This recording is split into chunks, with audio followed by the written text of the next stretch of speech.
Kelsey, fire away.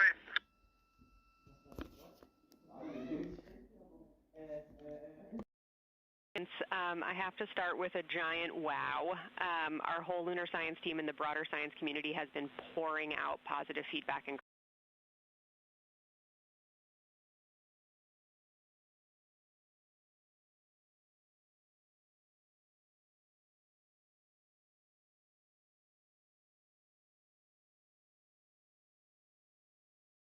positive feedback here for everybody listening and following along. And then also, just before I dive into the list of questions, we heard both Christina and Victor yesterday commenting that being able to discuss with each other amongst your crew, taking things from observation to inference to hypotheses, really added scientific value, and so we'd love to build on that here. So we'll ask specific questions for you guys, but please treat it like a discussion, as we heard you yesterday that enhanced value. When you're ready, I'll dive into our questions.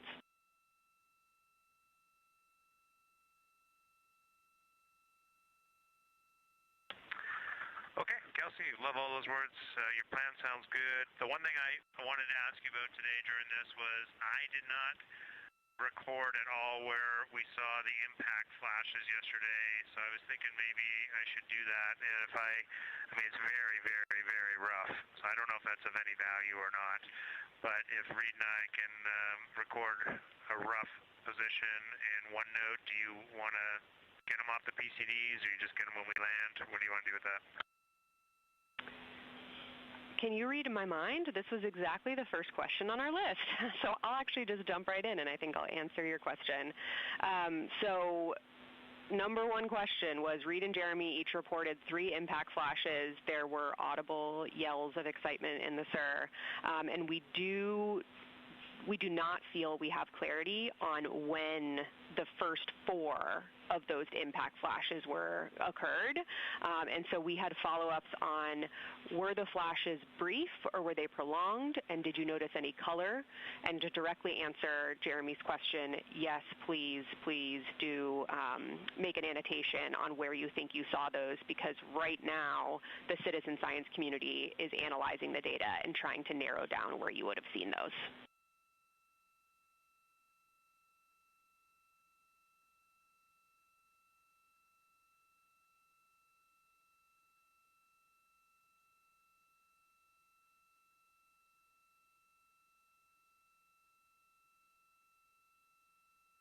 Okay, Kelsey, I was just comparing notes with Reed here.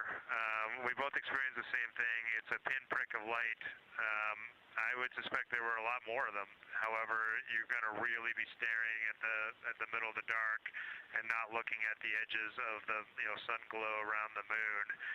And it is just a momentary flash, no color, about the size of a star, and it really only lasts milliseconds. Half a second at most. That's great feedback, Jeremy. Did want to also talk relatedly about any kind of galactic ray flashes you may have experienced. So have any of you guys experienced flashes in your eyes during the mission related to galactic rays, either like while working or sleeping, just to try to speak to the difference between those and what you saw yesterday?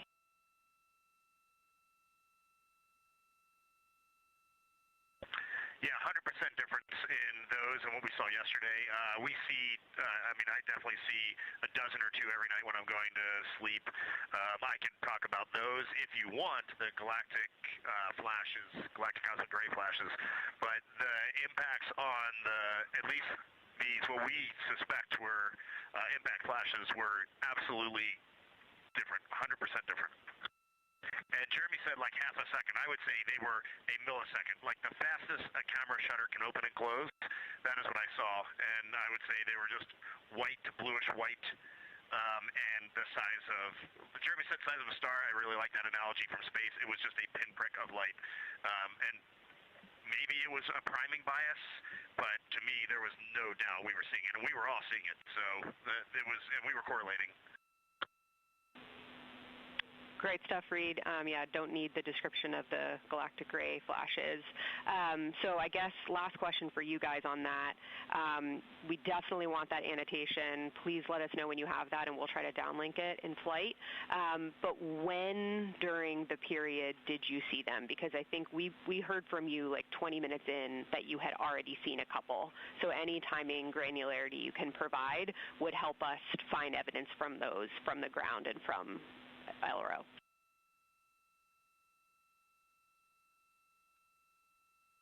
Well, I mean, I think it was just whenever we were intentionally looking for impact flashes. We were looking pretty hard. The eclipse occurred, and then we had about 5 minutes of human emotional reaction to staring at that orb floating in the vastness of space. And then right after that, we were like, oh, somebody in the cabin said, let's look for impact flashes, or I see an impact flash.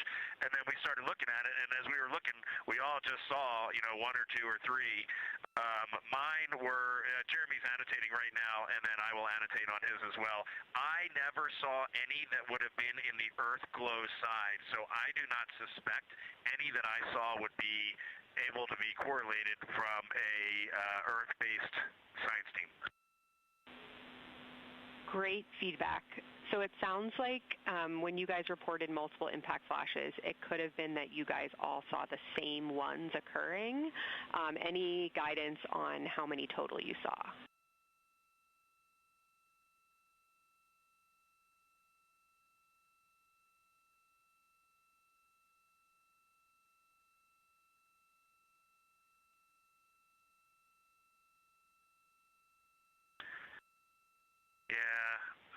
We didn't necessarily announce everyone out into the cabin, though. Reed and I saw two identical ones. He saw one before mine, and then I know I saw another one after that. So we'll try and give you the annotation and what order they came in. But just remember, this is just very rough. That's great. Moving on. Question for Christina and any others that observed something similar. Christina suggested there may have been possible lofted dust just prior to Earthrise. Can you describe what you saw just before the Earth popped out from behind the moon? And any other crew, did you witness anything similar to what Christina is about to describe?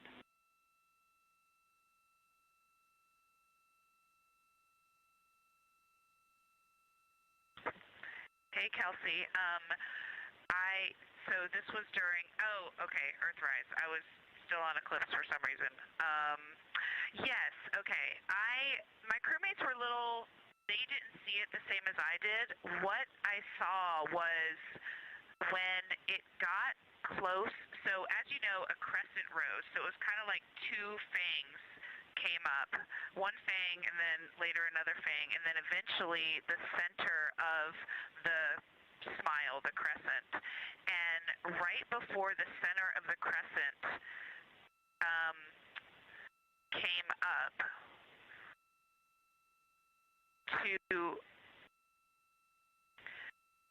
right before the crescent was there was when I thought I saw something.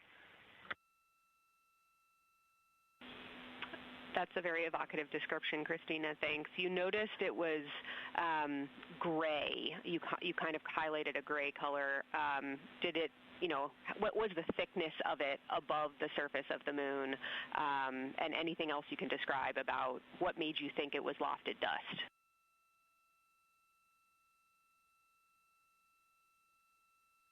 Yeah, and to be clear, this was Earthrise, right?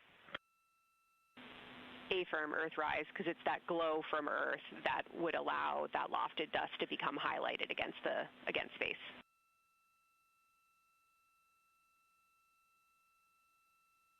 Yeah, I was just making sure it wasn't right after Earth set, if that might also be a time. Because the picture I'm building in my mind, I just want to make sure I'm not creating false memories.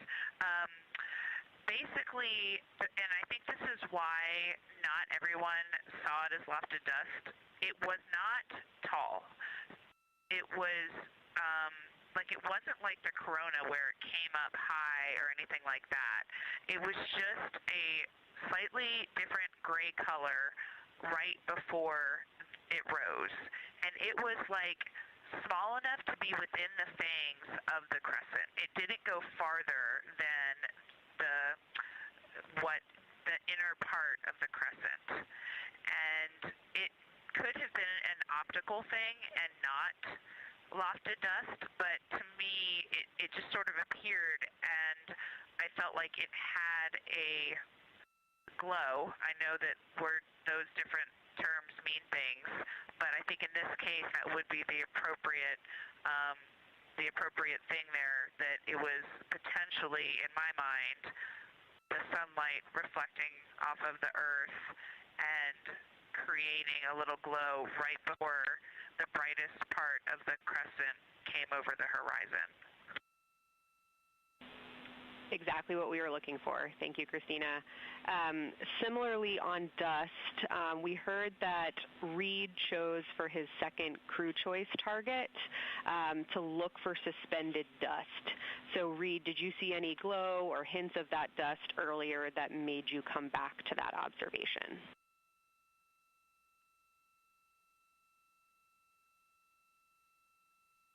Negative.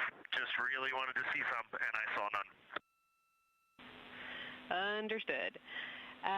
Okay, for Christina and Victor, during Earth's set, we heard you say that the Earth was so bright it made the moon look dark. So you all had the Earth in view during the majority of your flyby. Did you notice any time when the brightness of Earth began to change your view of the moon's brightness? And can you describe how your perception of the moon's color changed as the Earth came closer to the moon?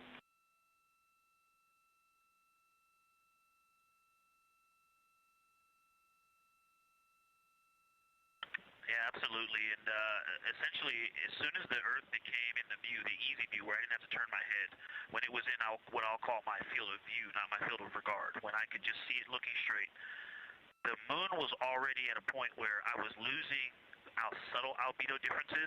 I think it's the angle of incidence. The angle, the sun to the moon didn't change much, but we moved to the side, so we were seeing a different angle, and the color was less apparent. Oriental had also rotated really close to the limb, so a lot of the features that I was looking at were moving away, but I think the change in lighting was due to the angle of incidence, but then when the Earth became apparent, its brightness, it was so bright. It was so bright it looked out of place. The gray of the moon and the black of space kind of seemed to go together, but then more in the dull sense, but then the vividness and brightness, like the difference between an LED display and a painting, right? You can just do things with light that you can't do with paint colors. The Earth looked out of place, and it just continued to dim the albedo and color that was earlier apparent in the moon. I'm passing to Christina. You saw me nodding vigorously back here. That wasn't just my fantastic listening skills. I was nodding to make sure. Oh, we're not on video. This whole time I've been putting on a show. I was nodding, now you know, because I agreed with everything he said. I'll add a couple thoughts that popped into my mind, which was, I think I made the comment that the moon turned into a sponge of light. In my mind, before the Earth came into view, the moon actually was reflecting light, and it was lit up. As soon as the Earth got close enough to be in my field of view to take them both in at the same time, exactly what Victor said, it dulled, it turned into a sponge. It's almost like it went matte, like a matte finish. And for me, so that's brightness and albedo. It also, I would say for me, got like a browner taupe color, like almost an olivey brown, kind of like the boys' pants, not like my pants, but like these pants. And whereas before, I would have said it was more like electric gray in its grayer areas. So for me, it turned more brown, but a very matte brown. I'm going to stop there. There's one more comment I'll make about when it was very close, just in case it's interesting. Absolutely. We take that observation. The only other thing I wanted to add to that is not scientific on lunar observations, but I think that I know myself in particular, but probably we all underestimated the amount of impact of sunlight and earth glow on cabin windows, on glare on the window structure, window frame, on the heat shield tiles coming across the cabin. That was a pretty large impact, Kelsey. That stuck up to us here on the ground as well, Reed, and we were hearing the struggles that all those different expected illumination sources provide, but unexpected in the impact that they had. Speaking of things that had an impact on observations, Victor, we heard during your sit rep when you were in the docking window that having that orange Kapton tape in your field of view affected your color observations. That was fascinating and has a lot of impact for future Artemis missions and hardware and impacts on color. So any other comment you want to make on how your ability to perceive color on the surface was influenced or limited by other objects of color in your view? We're interested here in color rather than brightness.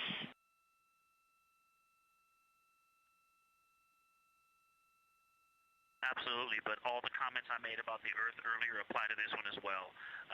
This is the thing I wanted to make sure to add, so I'm glad you asked, is that the human eye adjusting is another thing that had huge impact.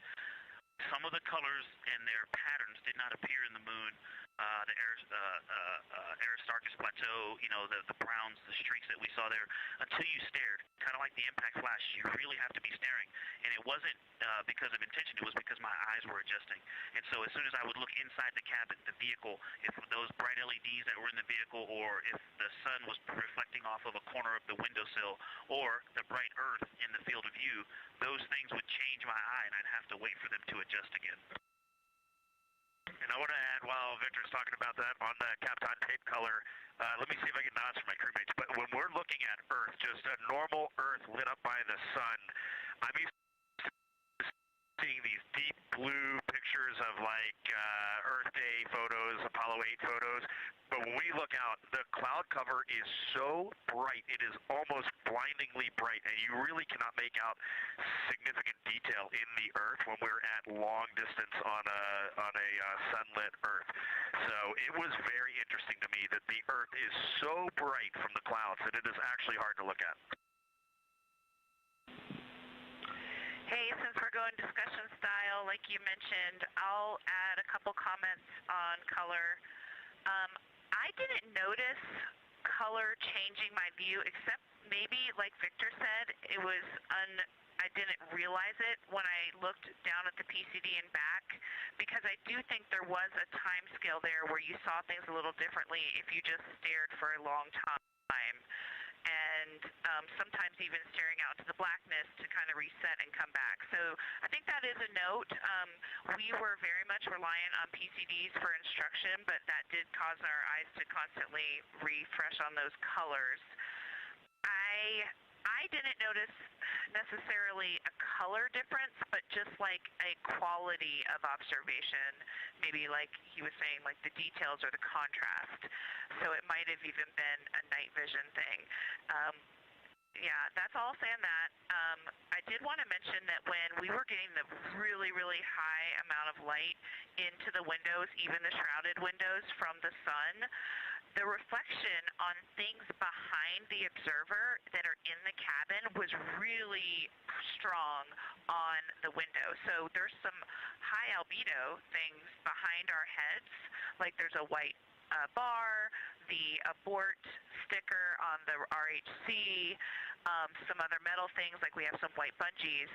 I was trying to observe the dark side of the moon during the Earth set, while the Earth was behind it, and I ended up asking Reed to give me some black t-shirts, and we covered all of that stuff so that the reflection was just less in the glass, and it worked so well. It basically made observing for impact flashes possible, whereas it wouldn't have been otherwise. So that's a good tip, and I would even recommend like a black room, a dark room cloth or something to lay behind the observers. finally, back on the question of moon color change during Earthset, the other thing that happened, which was kind of, I think, just more in the category of like a mirage or something, even though I recognize there's no atmosphere around the moon that would cause the same things as mirages on Earth. There was definitely an effect, like when the Earth actually set, of like when it first touched the moon, it was like your eyes didn't know what to do at that boundary, and it kind of just created a lot of light in that spot. Once it got below that tangent first touch, then it got more normal, and I was able to just see the Earth and see the moon and see their contact. That's all for me. Anybody else on this question?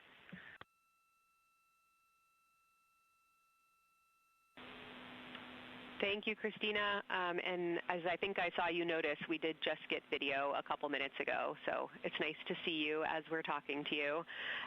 Next question is for all of you. Ohm crater was observed by all four of you, and we're interested in whether your different viewing angles resulted in how you observed Ohm. Jeremy and Reed saw it first. Were you able to see the ejecta rays, the central peak? And then Christina and Victor, you were next, and you observed Ohm later in the past. Could you resolve similar or different features than what you're about to hear from Jeremy and Reed?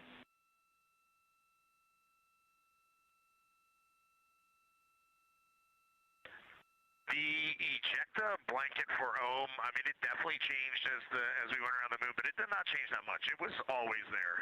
It was always fairly apparent. What is more apparent than the ejecta is the brownish gray, darker area that makes the 12 o'clock to 3 o'clock cut of the pie shape. Like that was always very apparent, and the ejecta rays just made that contrast much more apparent. But overall, Ohm did not change drastically as we went around the moon, unlike Oriental, which drastically changed as we went around the moon.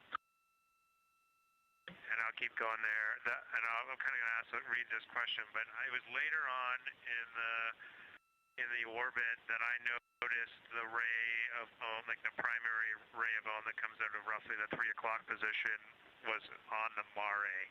And I'm not sure if I was picking that up initially in our first observations, but definitely in the latter. Did you notice that at all? No, the near side Mare, yeah.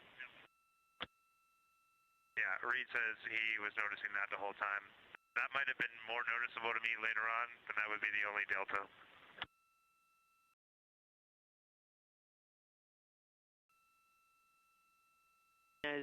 Thoughts after hearing you guys. For the later observation, side, and the shadowing there was actually neat, so I could see layers of shadow, so that there's kind of like two faces, or maybe three. I couldn't tell because we were so far away, but I could clearly see light, then dark, then light. And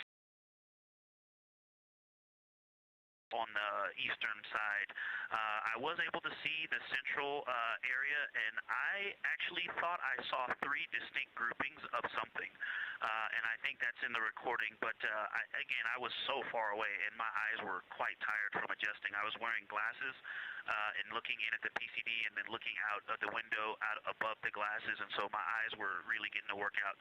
And they've definitely been changing. That's the other thing about the eyes, too. My eyes shifted on this. I'm about to turn 50, and that just was very different than 5 years ago. But I did see interior structure, and I commented on the colors, but again, from the angle we were from the surface, everything just looked plain, but the interior floor seemed to be the same color as the surface outside to the west, but the wall seemed to be a different color, which kind of was the same color as the rays and I think the central lift, but I said this in my recording, and it's already becoming fuzzy, but I made some correlations between there, and I talked about looking at the Grand Canyon, where you can see different layers and know that this is the same as that, even though they're not connected. I think the interior, the floor, and the wall maybe had different color or albedo, and I don't remember which one I said in the recording.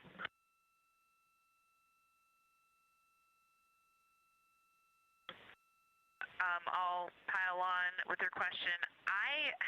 We just brought up the LTP because I forgot that while I was doing this, because there was no shadows on this whatsoever, I think it was towards the end when it was just in full light and very little relief, I kept losing Ohm itself. And I actually thought that there was a crater northeast of Ohm that is at the center of those kind of starfish rays. There actually looked like there was a very simple and old crater there, and that is what I kind of actually went back and forth between that one and now what I see is true Ohm, and I wish I would have referred back to my PCD at the time. But I think the lesson learned here is without any relief, it is very difficult to sometimes make out craters, especially here where the rays are actually offset from where the crater itself is. So you're drawn into a spot, and I am so surprised right now that there's not a little crater where those rays meet, because in my mind, there was, and that was Ohm. Hey, that reminds me of something else I talked about earlier. When Reed and Jeremy were in the windows, I remember looking out and I said something to you. I think that it doesn't look like purely rays. I did see the continuous feature of that east-west line, that 3 o'clock ray all the way into the near side Mare. There's some interesting something going on there. But at first, it looked to me like just two different, like a contact of two different materials coming together, or two different age materials coming together. And when we got on the far side, the far side view, where I was looking back at it, I mean, the later view, it still looked like, I don't know, it sometimes didn't look like a ray. It just looked like different color material. And really the point of this is not to talk about the 3 o'clock ray and the 12 o'clock ray. It's to talk about the wedge. The wedge looks to me, if you remember my recording comment about continents, I kind of had the near side Mare continent, the middle from Ohm to Oriental, and then the Hertzsprung continent. Those colors in the wedge look like, and not they look the color of, but also the concrete kind of packedness of what's around Hertzsprung. Those look similar. So that's kind of also playing tricks on my eyes between rays and just different material, not just a ray laying on top of the material. Thanks a lot, Victor and Christina. Wow, we're really looking forward to continuing to dive into this when you guys are back with us on Earth. We want to sign off now to get you guys over to your next activities. Before I do that, I'll just say when you're making those annotations about the impact flashes, any annotations you want to provide about the structures in the corona you saw during the eclipse, we would take those annotations. And that's it for me. It was so wonderful to talk to you over the last 2 days. Thank you again, and can't wait to see you all back here on Earth. Thanks again for what you did for science.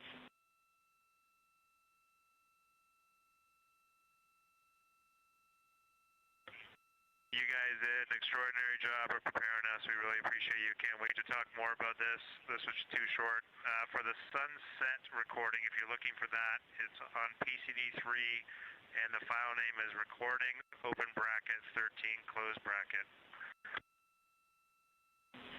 Copy all, Integrity. Science is over and out.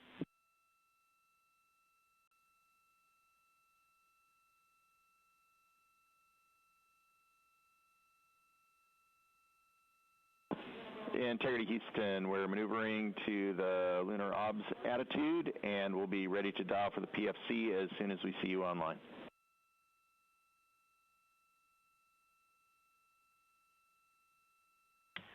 We copy, and can you say window for science pictures?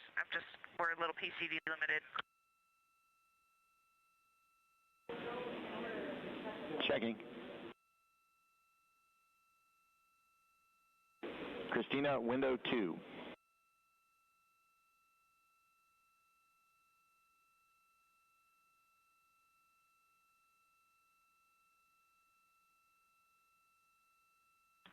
Copy, we see it coming into view. You guys look gorgeous. Why, thank you.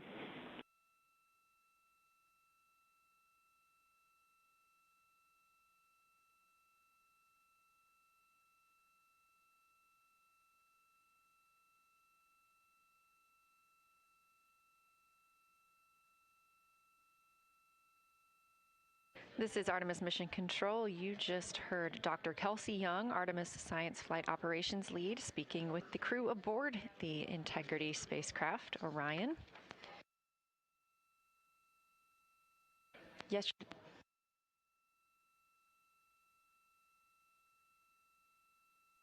Yesterday was lunar flyby day for the astronauts aboard Orion. They had about 6 hours to observe the moon, and during that time, they took turns taking photos as well as making annotations and making audio recordings that were sent to the science team last night. Of course, if you got to watch, the astronauts were also calling down information real time of what they were seeing while orbiting the moon. The conversation you just heard from Dr. Kelsey Young with the crew was their post-lunar flyby conference. As you heard, she asked some specific questions about some of the targets that they saw, as well as the configuration of the spacecraft. As this is a test flight, everything we learn on this mission helps us prepare for future Artemis missions to the moon. So even minute details about moving through the spacecraft or how vision was changed based on placement are very important to us. Now this view inside the SIR, the Science Evaluation Room, you can see this team of scientists taking a look at one of the photos that the crew shared. And you can see the photos from the crew at images.nasa.gov or by visiting NASA's social media. That's at NASA or at NASA Artemis.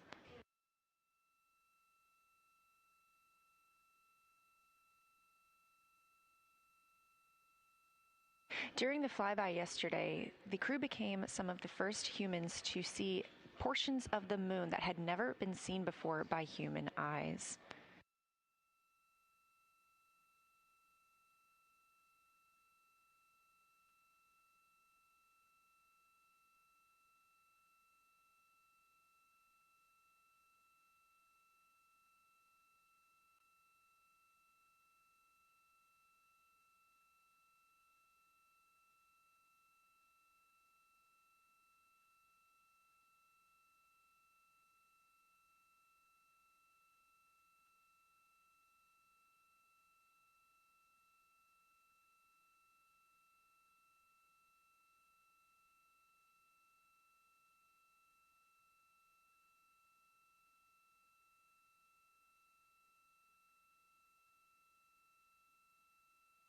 Just after the conclusion of the post-lunar flyby conference with the science team, you heard NASA astronaut Christina Cook is moving into the next portion of her day.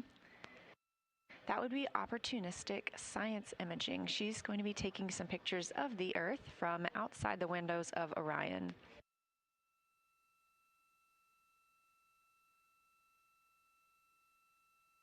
All of the Artemis II members will also get a chance to speak with their families today in private family conferences. Additionally, we are targeting the RTC-1 burn this evening. We're looking at about 7:03 p.m. Central Time. The RTC-1 burn stands for Return Trajectory Correction. Our trajectory was determined when we completed the translunar injection burn, so these trajectory correction burns are fine-tuned burns that allow us to just further refine our flight path on the way home.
You're looking at a live view inside the science evaluation room as the team continues to analyze some of the photos that the crew sent down.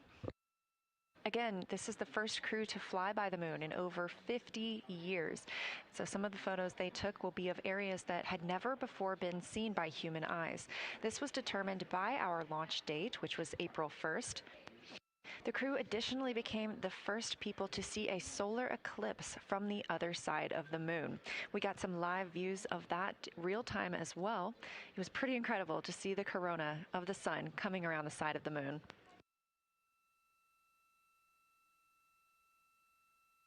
If you haven't seen some of those images yet, please do visit nasa.gov.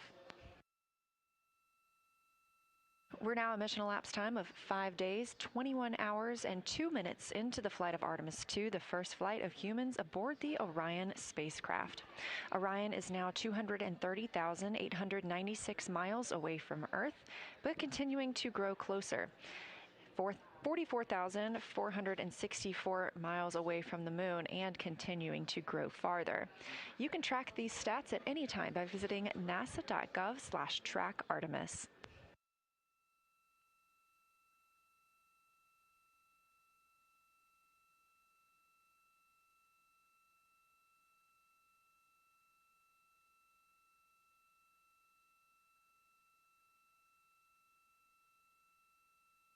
Earlier today, Orion exited the sphere of influence from the moon this morning. That means the gravitational pull of the moon is now no longer pulling on the spacecraft, and that they are more pulled by the gravitational pull of the Earth. Again, we're targeting splashdown in about 3 days, 4 hours, and 14 minutes in the Pacific Ocean. Our coverage remains live 24/7, all the way until... The moon gets small quick when you're leaving it. Wow. Moon and Earth are just about the same size. We saw the Earth for a minute. Now Christina's looking at the moon. Pretty awesome. We copy. Thanks for the report.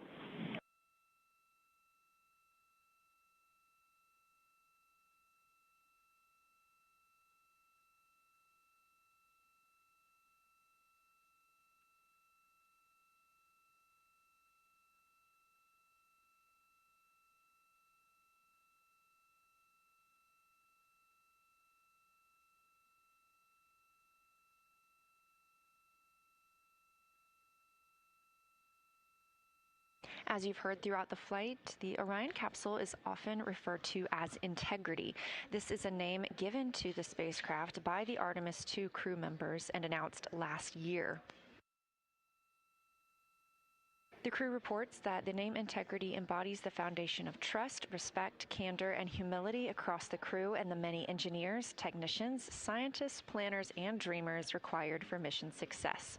And that this name is also a nod to the extensive integrated effort from the more than 300,000 spacecraft components to the thousands of people across the world that must come together to venture to the moon and back, inspire the world, and set the course for a long-term presence at the moon.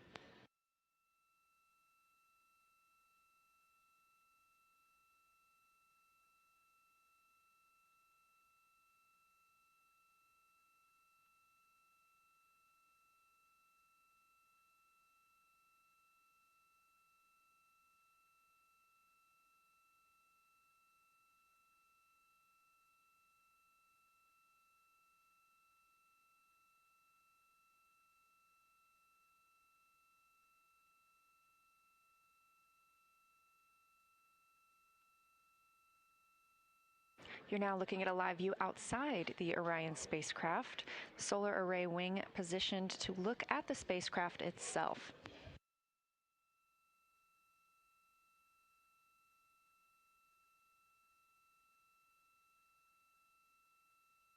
The command module of Orion, that shiny part, is approximately 330 cubic feet habitable volume. So the interior living space for the crew is about the size of 2 minivans. And that's about 60% more cubic volume than the crew members had during the Apollo missions. As previously mentioned, this spacecraft is made from more than 300,000 components. And to be specific, 355,056 individual parts compose this vehicle.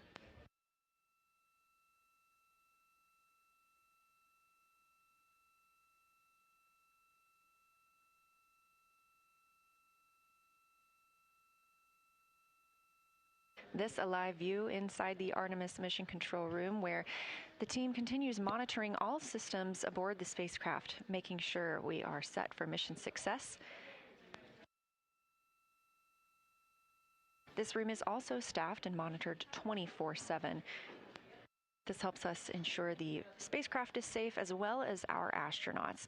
And just down the hall, we have the International Space Station Flight Control Room, another flight control room staffed 24/7 to maintain all systems and safety for the crew living and working aboard our orbiting laboratory.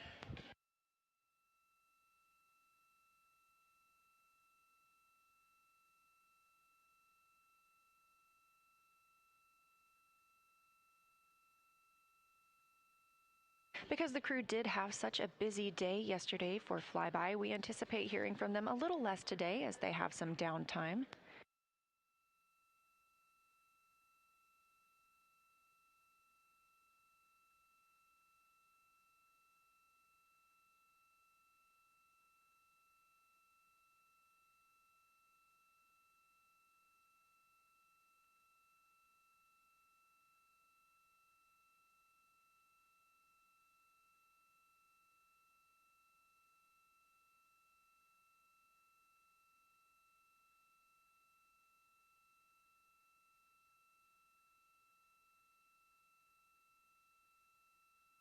Even though they are potentially in an off day, each astronaut dedicates 30 minutes every day to exercise. When in a microgravity environment, the astronauts could experience bone and muscle loss if not continuously exercising. So Orion is equipped with a flywheel, which is a small device. It's been installed directly below the side hatch. The flywheel is a simple cable-based device, and it can be used for both aerobic and resistance workouts, and we've seen some of those from inside the spacecraft. We've also been able to see some of the movement that happens outside the spacecraft when the crew is working out. So during exercise, the crew or the ground team can park the solar arrays and prevent any loads being imparted on them that might damage them.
Again, we're live here in the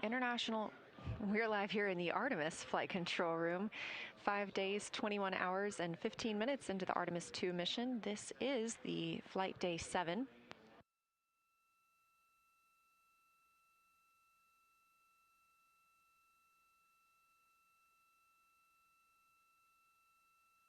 And again, this is a little bit of a quieter day now that we have had the ship-to-ship call with the International Space Station and the post-lunar flyby conference with the science team.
Integrity Houston, we're maneuvering back to bias tail to sun. Also, we're preparing to clean up your onboard burn plans, and at DPC, we forgot to ask you for AGA numbers. Could you please give us those?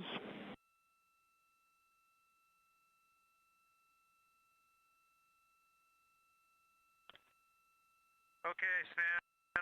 AJ just came on, as you heard. Give us 5 minutes. We'll give you a reading, and we copy the other remarks. All good? Roger.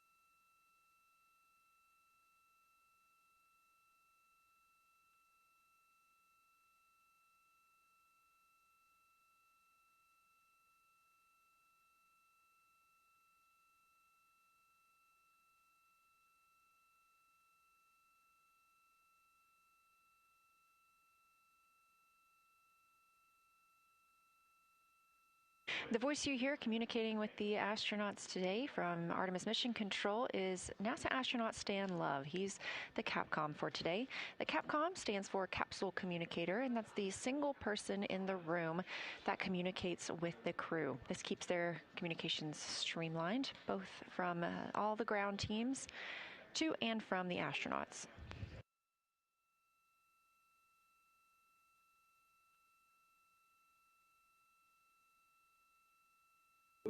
An all die Leute, wo da sind, alle mal gerne ein Like da lassen und ja, ich bin leider AFK, also heißt, man hört mich nicht, ja. Und ich lese auch nicht im Chat leider. Leute, alle mal gerne liken und später, wenn ich den Livestream beende, rede ich dann.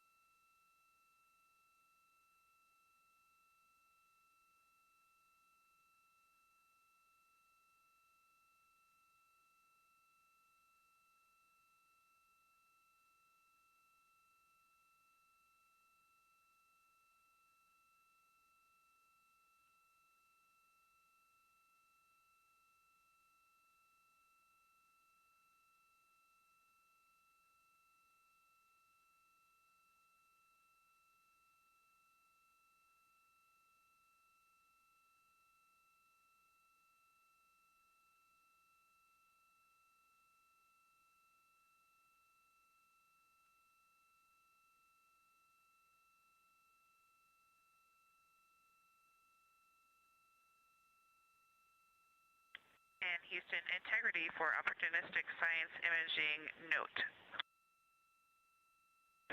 We're listening.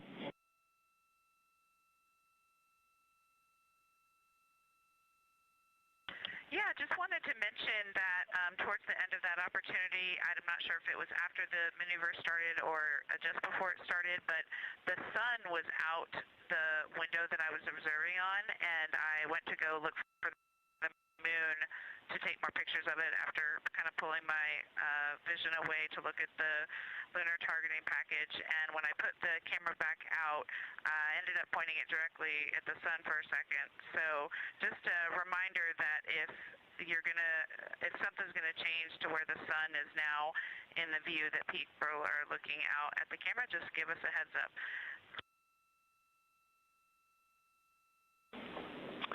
We will do that. Thanks for that information. On another topic, your new state vector is on board.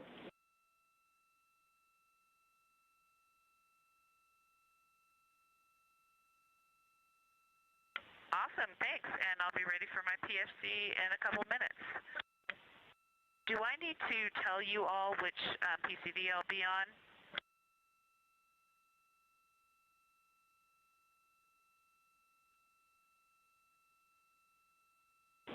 And Christina, no, we don't need to know which PCD you're on.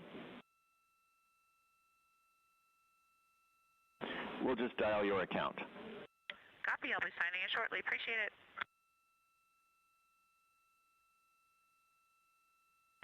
Okay, got it. Thank you.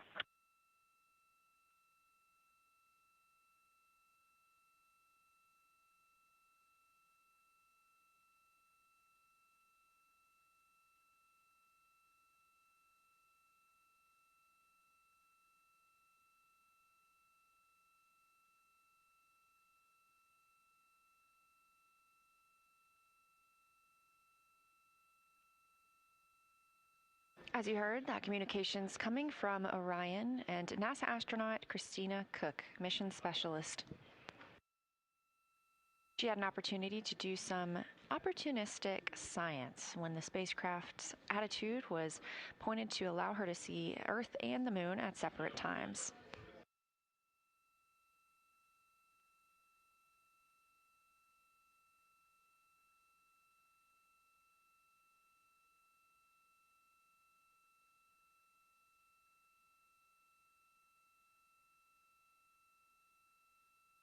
You also heard Christina calling about her PFC, that stands for Private Family Conference. All of the crew members are getting some time to talk with their families today.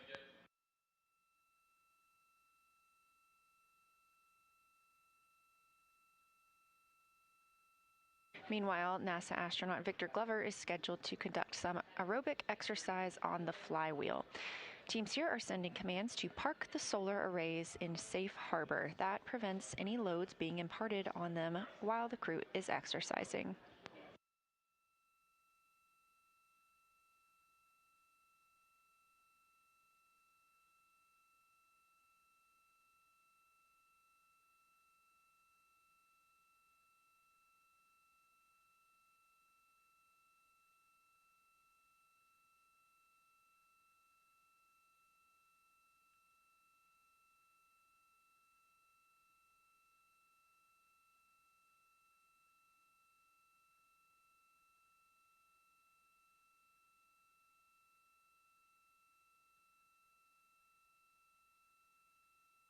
Coming up in about 30 minutes, we will have our daily news conference for Artemis 2, where leadership here for the mission are at Johnson Space Center, and we'll be able to discuss the latest status on Artemis 2. Again, that's coming up at 4:30 p.m. Eastern, 3:30 Central. That'll be broadcast on this stream on NASA's YouTube, but we will still have our clean feed on the separate YouTube stream. Once that status briefing is over, you can come right back to this feed or just stay right here and we will continue coverage from inside Mission Control Houston.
we are go for secondary purge line dumps. We are go for those dumps.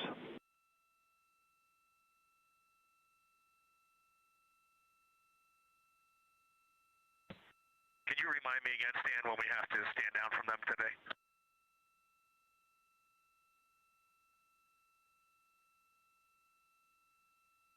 Checking.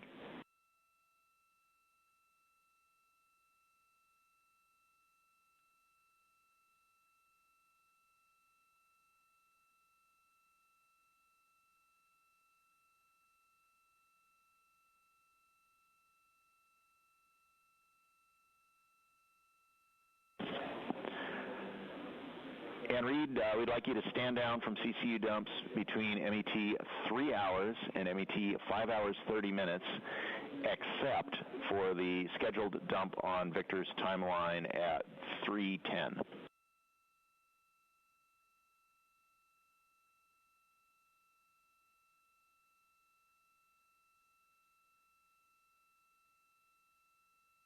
Okay, we copy, Stan. I'm in the process of setting up the recorded exercise. I would appreciate a call up with a 2-minute warning to stand down from exercise. It's on our to-do list, Victor. Don't worry.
Live here in Artemis Mission Control at Johnson Space Center in Houston, Texas. This is a visualization on your screen, and you can access this anytime on your own device by visiting nasa.gov/track-Artemis.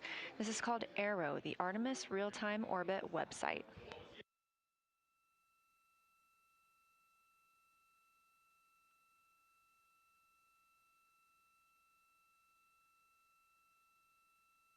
We're about 40,000 miles farther away from the moon than we were this time yesterday during our lunar flyby.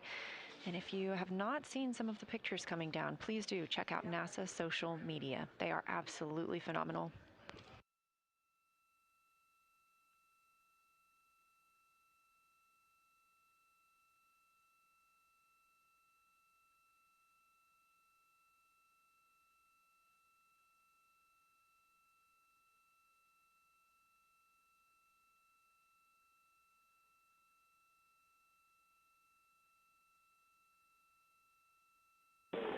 Integrity Houston, Orbit 1 team is stepping off headset for a few minutes to take our team photo. We'll be back with you shortly.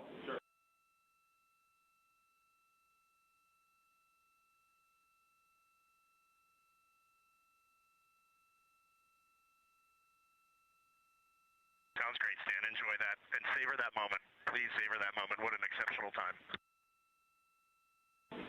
Will do, sir.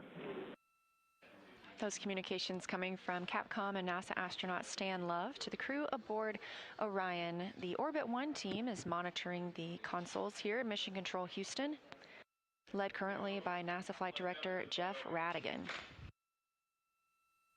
The team's going to take a brief team photo. This is the team that has served this shift for the entire mission and has been training together for a significant amount of time now. All of these flight controllers are the ones keeping the systems and the crew safe aboard the Orion spacecraft for the Artemis 2 mission. Additionally, we have the Orbit 2 and 3 team with the same tasks, and they'll be taking their own photos.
This is Artemis Mission Control continuing to monitor the flight of Orion.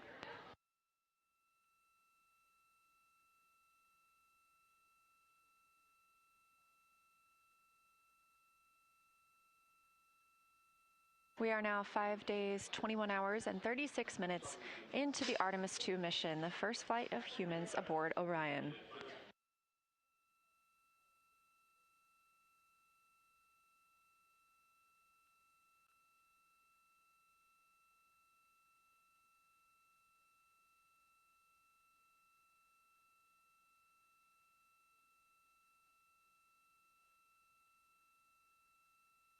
The Orbit 1 team is currently on console here in Artemis Mission Control and just took a group photo.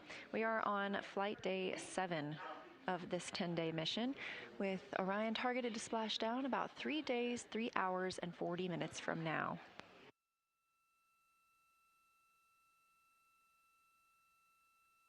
This room is full of team members who make this mission possible.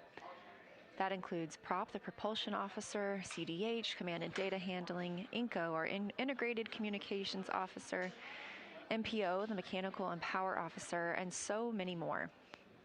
Houston Integrity, are you ready for AGA readings?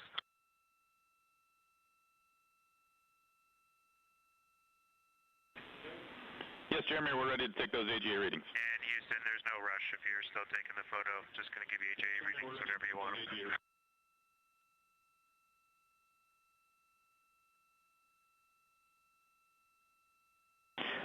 Jeremy, go ahead with those AGA readings.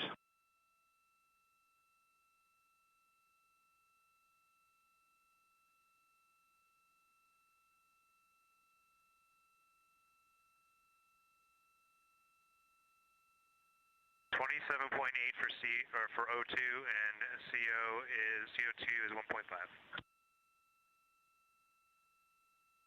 1.5. Copy numbers. Do you have temperature and pressure?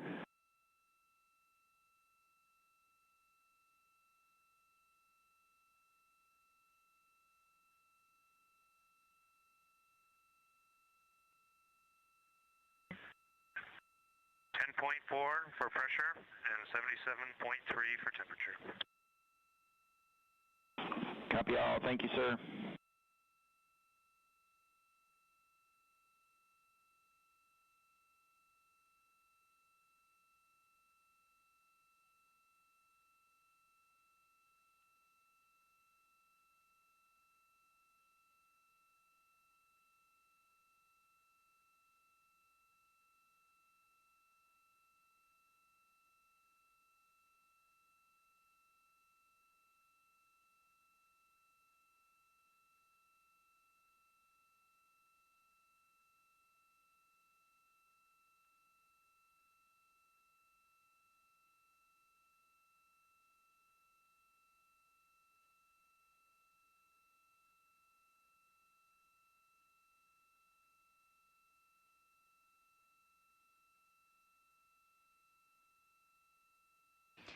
And you just heard Canadian Space Agency astronaut Jeremy Hansen calling down some AGA readings.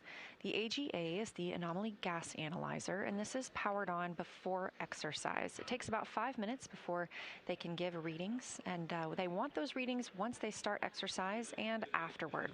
This is the first flight of humans aboard the spacecraft, and therefore the first flight of our ECLIS system, the Environmental Control and Life Support System. So these readings help the team on the ground understand what gases are in the cabin, as well as temperature. You just heard it's about 77 degrees Fahrenheit aboard Orion.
Integrity Houston for burn conference and targeting.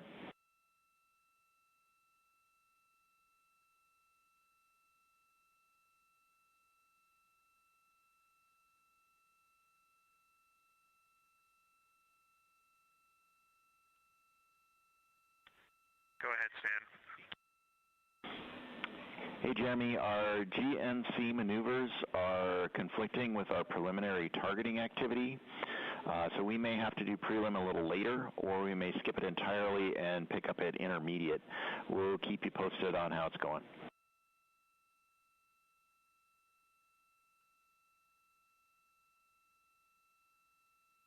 Okay, copy that. And then when, just cue me up on when the latest trajectory information is on board for targeting. Do we have the latest burn plan on board? Jeremy, we do not have the latest on board yet. That's one of the things that we're trying to catch up with. So the burn conference scheduled before preliminary targeting is definitely canceled. Again, we'll call you when we have updates.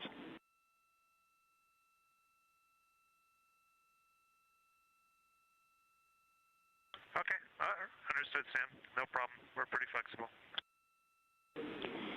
And Jeremy, we're expecting approximately 30 minutes to get the new burn plan on board.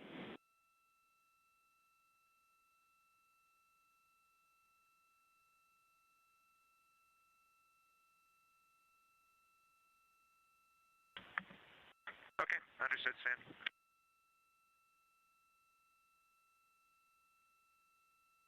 This is Artemis Mission Control at Johnson Space Center in Houston, Texas. The voice you hear on the ground is Capcom and NASA astronaut Stan Love speaking with the crew aboard Orion, specifically Canadian Space Agency astronaut Jeremy Hansen. We are targeting the RTC-1 burn today. That's Return Trajectory Correction 1. That is targeted for about 7:03 p.m. Central Time. This is a small burn using the reaction control system thrusters on the service module of the Orion spacecraft. This helps us fine-tune our path back home. Stan Love was letting the crew know that we are canceling their first preliminary burn targeting conference. They have another one of these in a couple of hours when they will have the final burn plans uplinked and the final targeting complete.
It's now been 5 days, 21 hours, and 51 minutes since Orion launched atop the Space Launch System in Kennedy Space Center in Florida.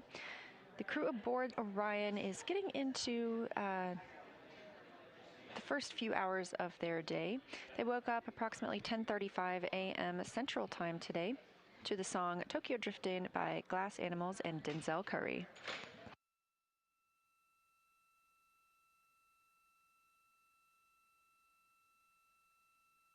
There are a few more open blocks of time on the crew's schedule today, as they had an extremely busy day yesterday with lunar flyby. Right now, pilot Victor Glover is exercising.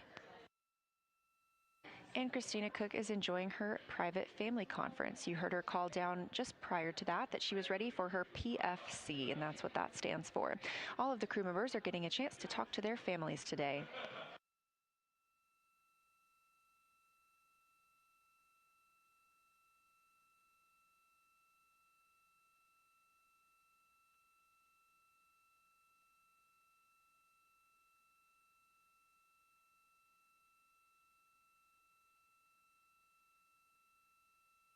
Thanks for joining us for our live coverage of the Artemis II mission. We are expecting to have a news conference today with mission leadership here at Johnson Space Center in Houston, Texas. We are expecting that news conference to start around 3:45, and I assume you're watching this on NASA's YouTube stream, and if so, if you're interested in watching the press conference, you don't need to change the channel or change your stream. We will be airing that right here. We also have a secondary stream with raw audio and video, and you can find that also on NASA's YouTube.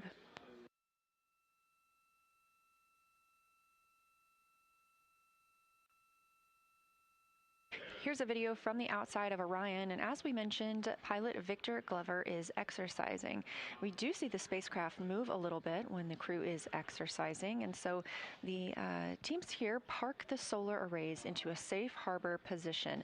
That means any motion that they experience due to the exercise doesn't damage the solar arrays.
If you're just tuning in and you are looking for the news conference that was originally slated for 3:30 p.m. Central Time, we are now expecting that to begin 3:45 p.m. Central Time. That will be live here on this YouTube stream.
This is Mission Control Houston, specifically the Artemis Flight Control Room here at Johnson Space Center in Houston, Texas. This is a live view from a camera mounted on one of Orion's solar array wings.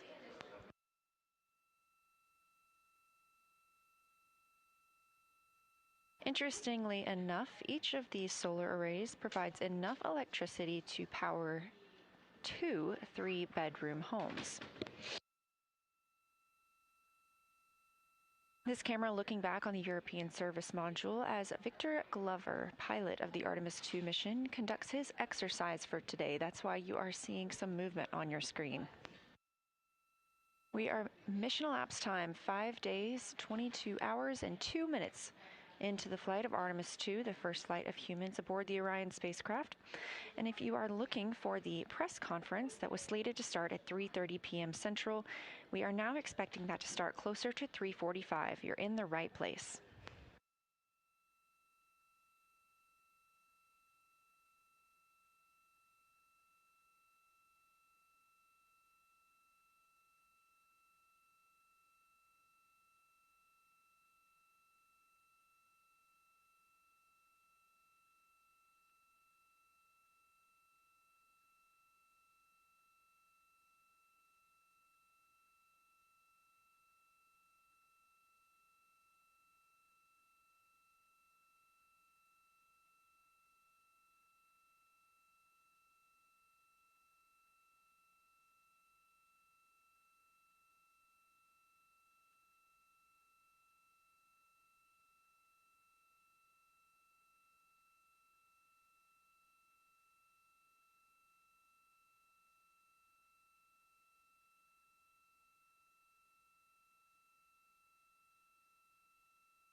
You're watching live coverage of the Artemis II mission, the first flight of humans aboard Orion. This is a view coming from outside the Orion spacecraft on one of the solar array wings, pointed back at the spacecraft. And as we mentioned, you see some movement because NASA astronaut Victor Glover is in his exercise period for the day. The crew is having a little bit of a quieter day after a very busy schedule yesterday, photographing and recording observations about the lunar surface as the spacecraft approached just about 4,067 miles away. Our distance to Earth continues to shrink now as we are preparing for splashdown on April 10th.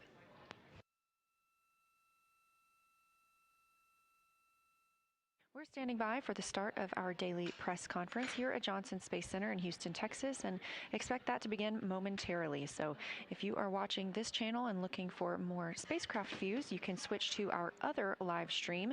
Otherwise, you can stay.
The Artemis II mission is a test mission of the Orion space capsule. Artemis II will be the first time we put humans on this rocket.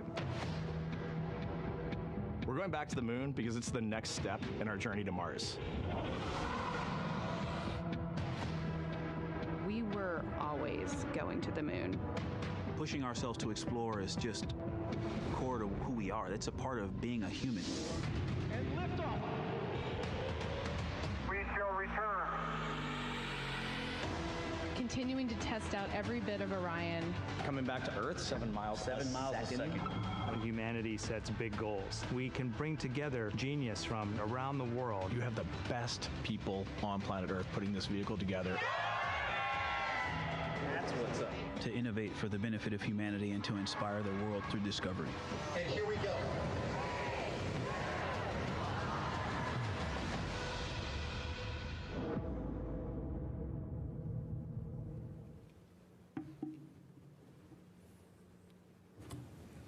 Good afternoon and welcome to NASA's Johnson Space Center in Houston, Texas. I'm Bethany Stevens, and we are here today to provide a status update on the historic first crewed test flight of the Orion spacecraft post-lunar flyby. On our panel today, we have NASA Administrator Jared Isaacman, Dr. Lori Glaze, head of Artemis, Rick Hinfling, Artemis II Flight Director, Kelsey Young, Artemis II Lunar Science Lead. We'll start with opening remarks from each of the briefers before opening it for questions in the room and on the phone bridge. If you're on the phone, press star 1 to submit your question. When called upon, please state your name, affiliation, and to whom you'd like to direct your question. With that, I will hand the floor to Administrator Isaacman for his remarks. Thanks, Bethany. It's been an exciting Artemis II mission so far, and a very eventful 24 hours as the crew surpassed the Apollo 13 distance record, 252,756 miles from Earth. They relayed observations from the lunar surface. They've captured some incredible imagery. They performed a ship-to-ship call with their colleagues on the International Space Station. They performed additional manual piloting of the Orion spacecraft. They've been working at a reduced cabin pressure of 10.5 psi in support of future integrated lander operations, and they did take a call from the President of the United States, Donald J. Trump. We had millions of viewers on that that tuned in for that historic broadcast, and it concluded with the President promptly inviting the astronauts to visit the Oval Office. Now, Integrity left the lunar sphere of influence earlier this morning, so they're now approximately 229,000 miles from Earth, and they will splash down Friday evening at approximately 8:07 p.m. Eastern Time, and the recovery weather is so far looking favorable. Now you can see some of the spectacular images the crew have captured here on our screens. There we go. Now this is the first time humans have documented some parts of the far side of the moon. Now, these images will be publicly available on NASA's website, our digital platforms, and the White House actually released the now iconic EarthSat photo from earlier today. Now, these are the first of many incredible images of the moon, and we'll continue to release them as they become available. My understanding from just a few minutes ago is that they captured over 175 gigabytes of imagery from the lunar pass alone just yesterday, and the images that you are seeing right now have been transmitted back to Earth predominantly through optical communication, which is pretty cool stuff. Now, before I turn the call over to Dr. Lori Glaze, I wanted to share some of the other things that we are doing at NASA while the Artemis II crew are underway on this historic mission. So the crew on the International Space Station are hard at work. They're undertaking the science and tech demos, many of which have directly supported the Artemis program missions and will continue to do so. The Exploration Ground System personnel, if you want a quick Kennedy Space Center update here, have been out at the launch pad. The crawler, my understanding, is approaching the outer gate, and we expect ML1 to be back in the vehicle assembly building within approximately a week. Now, this would cut down on the turnaround time that we observed from Artemis 1, measured in months right now, several months. On the science front, my understanding is the Blue Origin Mark 1 lunar lander is wrapping up here at the Johnson Space Center in Chamber A. Nancy Grace Roman Space Telescope testing is progressing, so much so that we feel reasonably confident we're going to announce a target launch date this year sometime in the next 2 weeks. In aeronautics, we've been flying the X-59 almost daily while the Artemis II mission has been underway. So we work to rebuild our X-plane portfolio. The first senior level Artemis III mission design discussion today. Teams are working with vendors on moon-based RFIs and RFPs, and we are advancing the Skyfall scientific payload for the first interplanetary nuclear-powered spacecraft, as are all the other important programs the world's. Dr. Glaze. Thank you, Jared. I just have to say, wow, when I look at all of those images that we're scrolling by. I hope all of you are as inspired as I am. I know as they continue to be downloaded, they're just absolutely stunning, and we really hope that they are inspiring truly everyone in the world. As the crew surpassed their record for the farthest distance, as Jared just mentioned, when they traveled on the far side of the moon, they offered some compelling words, and I love this. They said they challenged this generation and the next to make sure that this record is not long-lived, and I love that because we have big plans to go not just back to the moon on a regular basis, but beyond. And then, of course, while it's been really exciting here the last couple of days, as we've been watching all of the activity in Orion, we still have to ensure that Reed, Victor, Christina, and Jeremy return home safely on Friday evening. So we're pretty focused on that now, making sure that they get home safely. I will just say a couple of things about yesterday's operations. Really provided a great opportunity to test how our flight operations teams and our science teams are working together in real time with the crews at the moon. And in fact, from my perspective, one of my favorite things about watching all of the amazing data that was flowing down yesterday is thinking about how so much of NASA is working together in order to enable all of what you're seeing. Victor, this is your 2-minute warning. Please stop exercise within 2 minutes for the off-nav maneuver. All right, better stop exercising. But as I was saying, what's really great to see everybody working together. So I think about our exploration programs that are supporting our transportation systems like Orion, working with our flight operations and our flight directors, all of the ground teams that are supporting, including the science team supported by the Science Mission Directorate, thinking about our crew that are actually performing the work, and then the payloads that have been provided that they're using. So everything that you're looking at isn't just, it's not just the pretty pictures, it's a huge chunk of NASA working together to enable that. All of this information that we're gathering is really going to help refine how we plan our future missions to the lunar surface. I'll just say that our flight operations team continues to fly Orion and put it through its paces as the crew and the spacecraft make their way home. And the mission isn't over yet. We do continue to learn from how our spacecraft and our crew are operating together in space. We continue with several of the science activities that are focused on the crew health and life in space. So still a lot of things going on. And with that, I'm going to pass it over to Rick so he can share some of the operational details. Thank you, Lori. The administrator touched on a few of the operations that the crew's been up to recently, but I'll fill in a few of the other details of interest. Since we last met Sunday evening, the crew performed the first orbital trajectory correction maneuver, outbound trajectory correction maneuver number 3. It was 10.4 feet per second. The burn duration was 19 seconds, and we used our auxiliary thrusters on the service module. Obviously, yesterday was the big day with flyby, and I'll save all those details for Kelsey, but you know, we had some really poignant remarks from the crew, and I can assure you there wasn't a dry eye in mission control when the naming of the 2 craters was announced by Jeremy. As part of the lunar flyby, the crew made their pass closest to the moon, flying at 3,138 miles per hour relative to the surface of the moon. And now they're on their way making their march back home to Earth. We bid a temporary goodbye to the moon earlier today at 1:23 p.m. Eastern Time.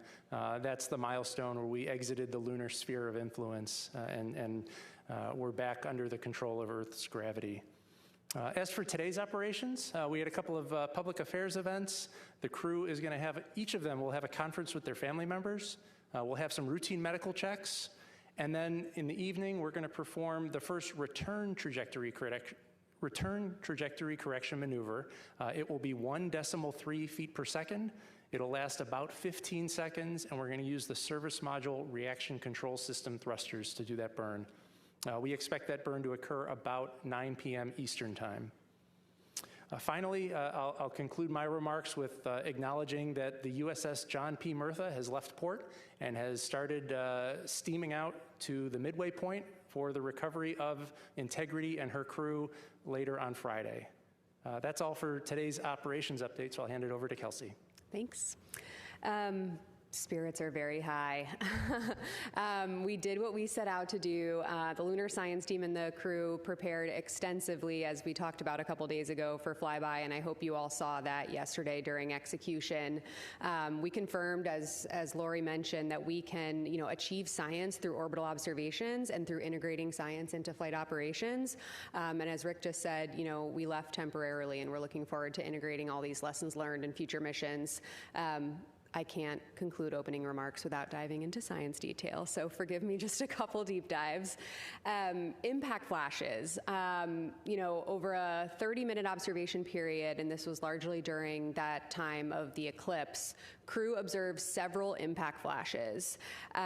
We did have citizen scientists here on Earth also looking for flashes, and I know that the Lunar Reconnaissance Orbiter team is hard at work trying to identify evidence of those impact flashes that the crew observed. I did have a chance to have the post-flyby crew conference with the crew this morning, and we asked a lot of follow-ups on those impact flashes. Impact flashes are caused by micrometeorite impacts hitting the moon, and they really help tell us about the dynamic lunar environment, which is, of course, also important when we think about future missions.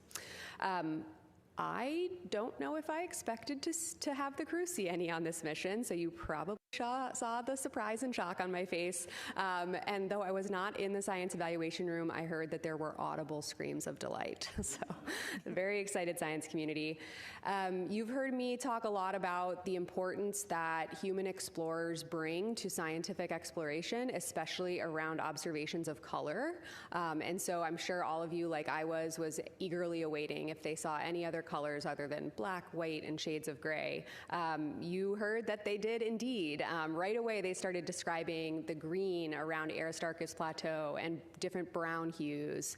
And these colors really help tell us nuances about the chemistry of lunar material, especially the greens around Aristarchus. That was exciting. That's something that we can all see from here on Earth. And so I encourage you all to go out and look at the moon tonight and look for Aristarchus and imagine those green hues that the crew members saw. You heard a lot of discussion, especially from our pilot, Victor Glover, about the Terminator, which really, to our mind, highlighted the benefits and also the challenges for future surface operations. The lighting conditions along the Terminator that the crew experienced yesterday do mimic, in many ways, the lighting conditions of the South Polar region. The low sun angles, the dramatic lighting causing, the extreme shadowing, and illumination also accentuating topography. This is really important for our agency's future moon base plans and understanding how crew member observations can contribute to future mission planning. And finally, the Artemis 2 crew, in a very poignant moment, offered proposed names for two unnamed craters in the moon's eastern hemisphere: Crater Integrity for their vehicle and Crater Carol for Commander Wiseman's late wife. I think we have a picture. Yeah, thank you. Upon return, the crew does plan to submit these to the International Astronomical Union as consideration for official names. There was, as Rick said, not a dry eye in the house. Really poignant moment, and that we were really glad to observe them describing. And with that, I think we can take questions. Yep, we will open the floor and take questions, and my colleague Will over here will pass along the mic. We can start with you, Jackie. Thanks so much. Jackie Waddles with CNN. I don't think there was a dry eye on Earth when Carroll Crater was named. I was just curious, was Reed aware that that was going to be something that the crew was going to do? I was just curious if there was any pre-planned discussions and they were just kind of looking for the crater, or kind of how that came about. And then really quickly, I also wanted to just check on a toilet. Yes, I know the crew put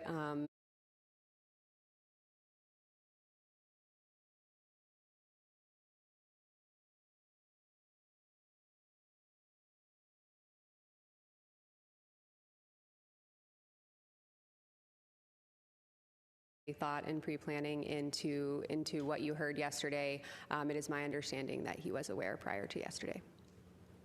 And the toilet remains operational. The challenge that we're working through is evacuating the wastewater tank. The vent is a lot less than we were expecting, and so we're having to fall back to some other alternate means other than the toilet. But what you overheard on the Space to Ground, or on the Orion to Earth channel this morning, was us deferring some maintenance on the toilet. Typically, when you have 4 crew members using it throughout the day, nominally, you have to do a maintenance activity once a day. And with a lower use rate, since we're not able to vent the wastewater products, we don't need to do the maintenance as often. And so that's what that exchange was about. Thanks. Irene Klotz with Aviation Week. I'm over here. Jared, that's a pretty impressive and full portfolio of missions you outlined that NASA's involved in now. And without getting you in trouble with your boss, are you going to be able to defend an $18.8 billion budget, $5.6 billion for 27, or are you prepared to kind of work with Congress to see if the administration will support more Thank you. I will say we'd like to keep the focus on what we were speaking about today and then move on to other questions like that at a later date and keep the focus on the mission. Thank you. Mark Strassman, CBS. I feel as though I've talked to about 10 people off campus today, and they all wanted to ask me about those remarkable images. And so they asked me, so I'm going to ask you. Have you seen anything in those images that surprised you? And what about those images touched you? Take that, Kelsey? Sure. Oh my gosh. When I woke up this morning, I've spent most of my morning just flipping through, the thousands of images that have started to come down. And there is something in every image that surprises me, right? I mean, you might think that after looking at hundreds of images taken of the lunar surface, I would get sick of it. I have not, nor do I anticipate getting sick of it. It's just their experience and the amount of time and the rate at which they were moving. Every vantage point is different. You heard them audibly describe yesterday, wow, I'm looking at the same feature as I was 10 minutes ago and it looks different, right? And the images reflect that. And so, when I see these images, I connect to each one in a different way, especially in light of what we heard from the crew yesterday. I think as a geologist by training, I love looking at the pictures of the lunar surface, but, I think certainly, emotionally, a lot of us have connected with the images of Earth, with the images from during the eclipse, with the images from the vehicle cameras taking pictures of the moon during the eclipse period. And while they are inspirational and I think allow all of us to, really feel a little bit of what they were feeling, there's also a lot of science hidden, inside of those images. And I can tell you that right now, as we speak, there is a science evaluation room full of several dozen scientists who are already getting going on those images. Just as one example, there was a healthy scientific debate this morning about some of those images taken during the eclipse period and what we can see of the solar corona and what we can see of zodiacal light. So the conversations and the science lessons learned are just beginning. Hi, TJ Mascaro with the Epoch Times. Thanks so much for taking the time. For Jared, as we saw with Artemis 2 going around the moon and having that very characteristic blackout of when they go around the moon. How much longer are missions to the moon going to have that as we develop a moon base? And where do, say, communication satellites in lunar orbit land on the priority list? Yeah, I'd say, people have asked quite a bit about, was elevated blood pressure when we were without comms with Orion on the far side of the moon. We have comm issues in LEO relatively, routinely. Certainly our operators train for it, our astronauts do as well. But in terms of the bigger picture, can we do better? For sure, right? We've talked about, prioritizing observation and comm relay satellites for lunar operations so we can bring the world along with us as we build out a moon base. And I think I was in a meeting not that long ago where we described it as if not the platinum age for commercial communication capabilities, certainly the golden age. We're very close. So we have a number of providers that are all investing heavily in these kind of capabilities that we can take advantage of in LEO, cislunar space, and I have no doubt in lunar orbit in the years ahead. Hi, Kay for Interstellar Gateway. Thanks for doing these. This is really cool. Jared, question for you. Can you speak on the responsibility of what being the administrator during such a pivotal moment means? And secondly, I'm speaking on behalf of musicians around the world and bands. I have a band called Chasing Satellites, and will there be potentially an opportunity to submit music for a future Artemis mission for the wake-up calls? That was really cool to be a part of and to watch as a musician. Certainly. So I think I've described before that I thought that certainly felt a lot more pressure, being on the outside and responsible for a human spaceflight mission than being in the vehicle itself, especially a mission such as Artemis 2, which kicks off so many other exciting ones to follow as, we return to the moon and build that enduring presence to learn so that we can undertake even grander missions, as Dr. Glaze referenced, beyond the moon in the future. So I think it is a great responsibility, but you derive confidence from all the expertise that exists within NASA, the workforce, our commercial, our international partners that come together for a moment like this, all the testing that goes into it, and the fact that we have this playbook before and we're running it. Now, in terms of contributions for music and future wake-up music for subsequent missions, I hope we're running so many missions to and from the moon in the future that we're going to have to cast a very wide net for creative content. So.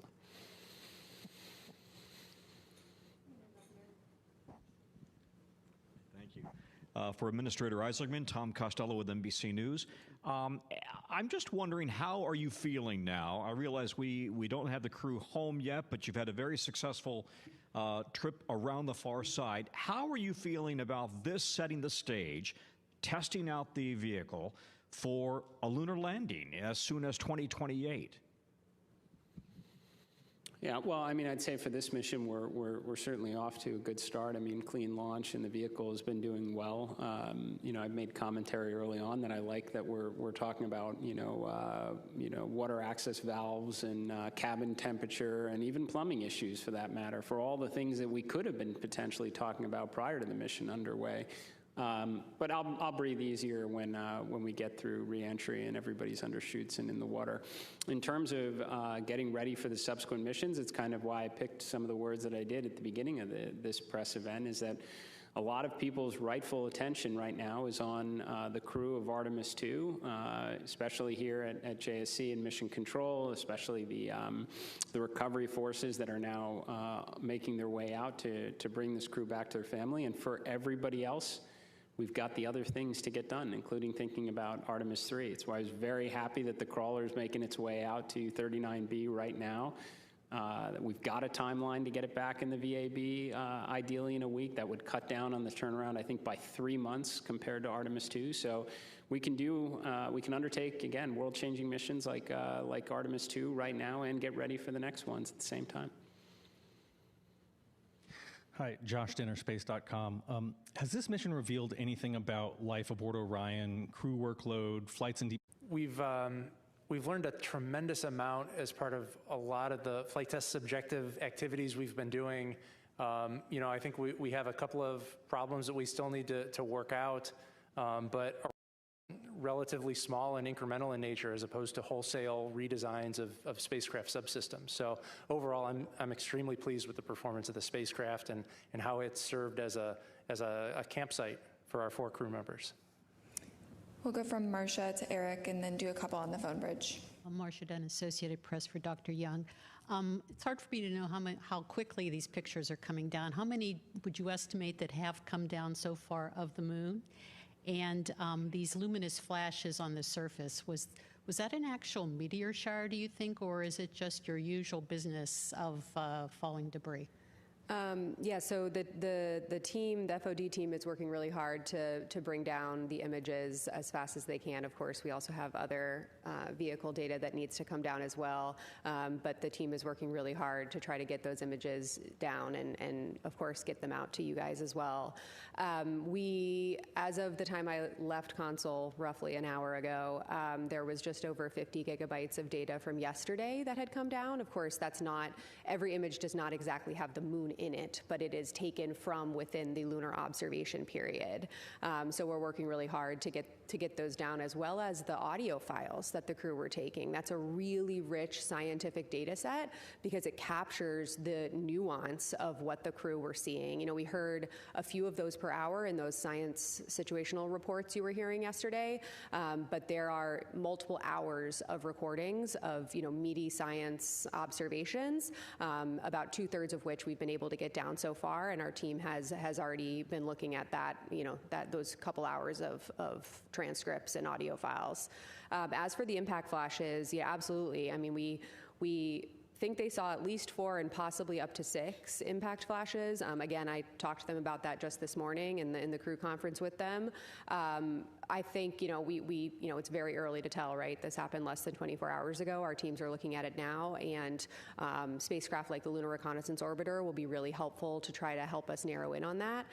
But the lunar environment is a dynamic place, and we have a lot to learn about it. LRO has returned a lot of information about the lunar environment, but observations like this are a critical part of our understanding, which will pay dividends for future surface exploration. Eric. Eric Berger, Ars Technica.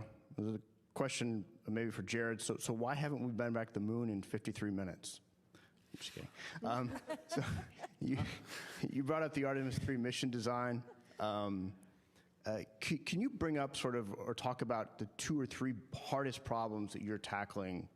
You talked about the mission design meeting today, but the 2 or 3 hardest problems you're tackling right now to make sure that launches next year.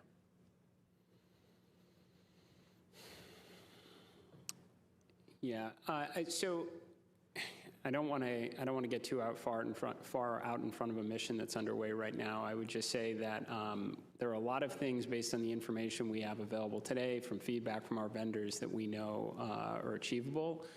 And I think one of the questions probably will just be what the initial orbit will be for Artemis 3. Is it going to be LEO or HEO? And I think that we're all going to have some sense of which one, and there's pros and cons for each of them for sure. We're all going to be able to have some sense about which path we'll likely go down based on launch cadence of our 2 HLS providers, both of which have launches coming up, I would say, in the next month or less right now. So a big key to our strategy, not just to return to the moon, but to stay and to build a base, is going to be rapid reusability of heavy lift launch vehicles. So the more they get experience doing that, the more options that are available for us for Artemis 3. But I'd say right now, we certainly have a good plan for that mission. Will help us buy down a lot of risk in advance of a landing for Artemis 4 in 28. Jeff Faust with Space News. Hi, Jeff Faust with Space News. Question for Dr. Young. Now that you are going to get all of these images and verbal descriptions and annotations, what's the plan for the science team in the days and weeks ahead to go through all of that data and see how they address the 10 science objectives that you laid out for this mission? Thank you. Oh my goodness, what a good question. We have a lot of data to get through. Like I said, it has already started. We had teams working overnight, after the crew went to sleep, as soon as we started getting data down. I will reiterate that we will be getting all mission data relevant to lunar science archived and made publicly available within 6 months post splashdown. So these are all of the images of the moon, these audio files, and even the annotations. But in the meantime, over those next 6 months, we're also going to be preparing 2 reports that we also owe to be publicly released within 6 months post-mission. One is a science operations report that describes, how our team was structured to integrate with flight operations to accomplish our objectives. But relevant to your question, the second one is a post-mission preliminary lunar science report. And so we are going to be going objective by objective with those 10 lunar science objectives you referenced, looking across this entire, really rich, robust, but very large data set, and really trying to understand what data we got relevant to each objective, but set up the community for success so that they can access those data and help us answer these fundamental driving science questions. The lunar science team for this mission, it was our charter to develop the objectives and to maximize the science value out of this mission. We'll be doing an initial assessment over 6 months, and then we're really eager to see what the community is able to do with these data. We'll move to Ken Chang with the New York Times. Thank you. So I have some questions about the optical communications. How was the performance like? How many gigabytes was sent? What was the data rate? How does that compare with what was expected? And how does it compare with the usual way of sending data back? And it seems like it's been almost operational already and not just a test. Thank you. Yeah, I think the question was relative to some of the data rates for the optical communication system. I'll just give you a stat from overnight that we heard from Consul. We got 20 gigabytes down in a little more than 45 minutes. That's orders of magnitude more than we get via our S-band telemetry system. So optical comm has been working really well, and hopefully we can take what we learned on Artemis 2 and expand its operational capability and its implementation for future missions. And now we will move to Lauren Grush with Bloomberg.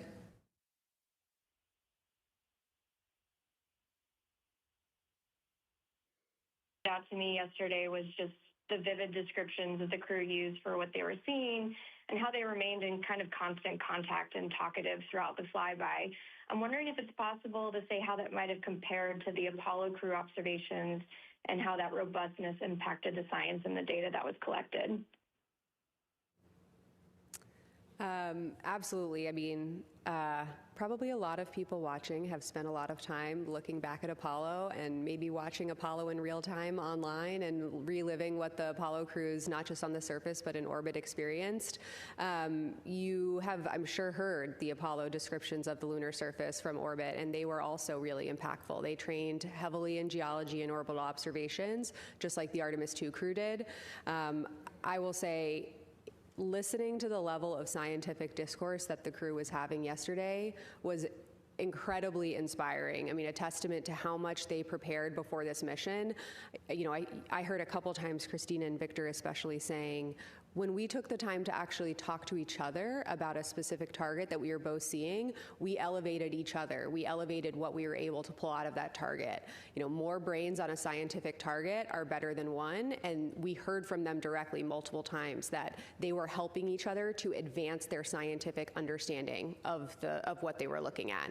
We actually also heard them say, hey, we have a hypothesis. Can you guys provide guidance on that hypothesis, like right now in the middle of our flyby? So the science team was saying, you know, was cross-checking what they were seeing, was reading up geologic ages of major lunar impact features, and it was informing the observations they were making during the flyby.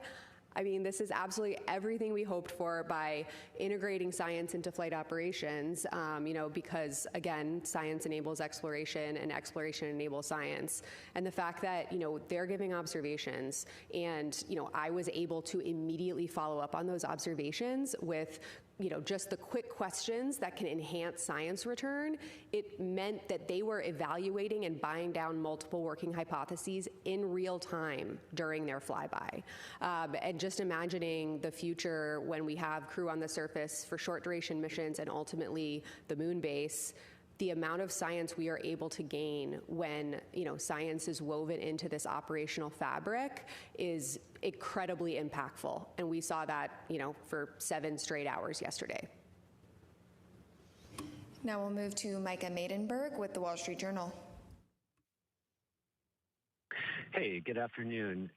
For Rick, what is the approximate time on Friday when the crew module separates from the service module, if you have that on hand? You know, the administrator mentioned splashdown is expected for around 8:07 Eastern. And then any color on kind of reentry prep work ahead for the crew and mission control between now and Friday? Thanks. Sure. I'll start with some of the times. The crew module and service module separation is going to occur about 20 minutes before entry interface. So that separation will be at 7:33 p.m. Eastern Time. We expect entry interface about 7:53 p.m. Eastern Time with a splashdown around 8:06 p.m. Eastern Time on Friday. As for the preparations that the ground and the astronauts are doing today to prepare for entry, or today and future days, a lot of it is all of the science equipment and cameras and tablets and reference material that got unstowed in support of the flyby. Well, we have to put that all away. We have to pack up our suitcases and get ready to come home. And that takes time, and so we are laying out a plan to make sure that the crew gets everything packed away in time to get their suits on and get in their seats to perform that final trajectory correction maneuver on splashdown day and come home. We'll move back in the room to Joey and then on to Will. Thanks. Joey Roulette with Reuters. I just had another quick toilet question. Do you have any idea as to why the venting is not happening as fast as you hope it is, and what other hardware on the spacecraft might that implicate, or what other problems might that cause? Yeah, so the engineering team is going to go through a full fault tree to identify all of the potential causes of the blockage. Initially, you may have recalled that we thought it might be icing up at the nozzle at the outer mold line of the spacecraft. We have pretty high confidence that it's not an icing condition. We've put the spacecraft in a sun-focused attitude to bake off any ice. We've activated heaters along the lines internal to the spacecraft, and we still see a blockage. And so the latest theory is related to some of the chemistry that goes into ensuring that the wastewater doesn't develop any biofilms. And there may be something going on with a chemical reaction where there's some debris that's generated as part of that reaction, and it's getting clogged in a filter. But again, we don't have root cause, and once we get the spacecraft back into the processing facility in Florida, we'll be able to get access to all the components and do a real detailed fault tree to identify the root cause. Hi, Will Robinson-Smith with Spaceflight Now. Thank you all for taking the time. Going back to Dr. Young's point about the intersection of science and exploration, to both Dr. Young and to Dr. Glaze, given the number of... Leute, wenn ihr gerne die Landung mitbekommen wollt, dann lasst gerne ein Like und ein Abo da, würde mich sehr freuen und ja, es geht weiter. Of believed to be impact flashes that the crew observed during just a relatively brief amount of time. I wonder how these observations and the ones made previously by LRO will factor into creating the conditions for a moon base that can allow the astronauts to stay safe, given the probability that they may experience a micrometeoroid impact at that site. Thank you. Want to say anything? Well, I do think that the data that we're collecting with these observations, and as you noted, the LRO data that we're continuously collecting, we have been for quite a while, all of that is being fed into our plans and making sure that we understand what all of the variety of risks are. There's many that we're looking at, and of course micrometeorites being one, as we start to establish infrastructure on the surface and understanding those rates. These kind of data really help inform us as far as what we can anticipate. And of course, the different parts of the moon, down at the South Pole, maybe a little slightly different rates than we would see higher up at higher latitudes. So we need to compile all of those data and understand where, what those impacts might be.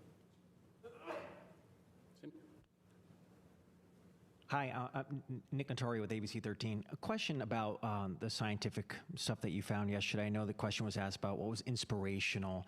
I talked to Joe Kearns yesterday, and he had told me, I'm just looking at his quote, as a scientist, I can tell you what's most inspirational is when you're pouring through something you're working on and you realize you're seeing something that nobody else has ever seen before.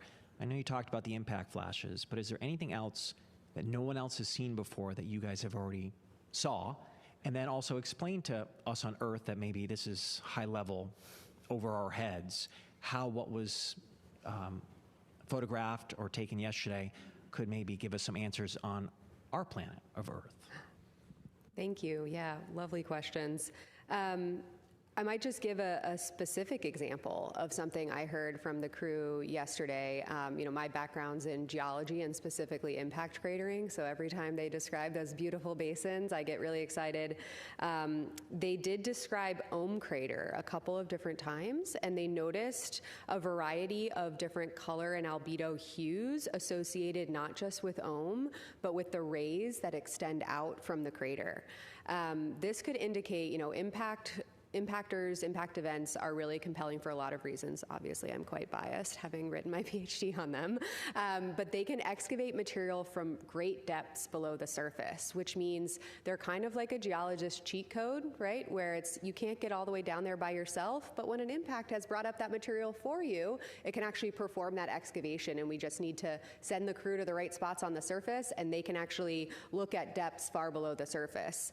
And I bring that up here to say that what the crew observed around Ohm yesterday was they actually noticed color and albedo hues coming out in those rays, and they noticed that they were distinct and different and evolved along the ray systems, which could potentially lead us to believe that that crater excavated from distinct depths below the surface of the moon. So it's those kinds of nuanced observations that can ultimately inform future landed missions, future crewed missions, to understand where can we go to maximize the scientific value.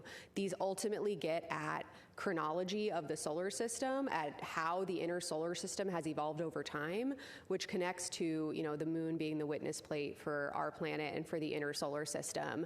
You heard Lori and I the other day get very excited about talking about, pesky plate tectonics and oceans and vegetation that gets in the way of us looking at the early part of our planet's past, and the fact that that part of the record of our Earth-Moon system is still available on Earth. Well, where it's available is the highlands, the far side highlands, and the South Pole. Specifically, the South Pole has the South Pole Aitken Basin, which is my personal favorite lunar and planetary science objective. It's the oldest basin in the solar system. If we can get the right age constraints on that basin, it can help us anchor the chronology for the entire solar system. And so crew observing things like they did with OHM, where they can say, with my eyes, I can see this distinction, which can ultimately tell us that future observations of high priority landing sites could tell us something similar. This is how we start to really bite away at these really, really fundamental science questions that impact not just our understanding of the moon, but how our own planet has evolved over time. Mark Kirkman with NSF. This is for Rick. While we have you here, I'd like to drill down a little bit on entry day a little more.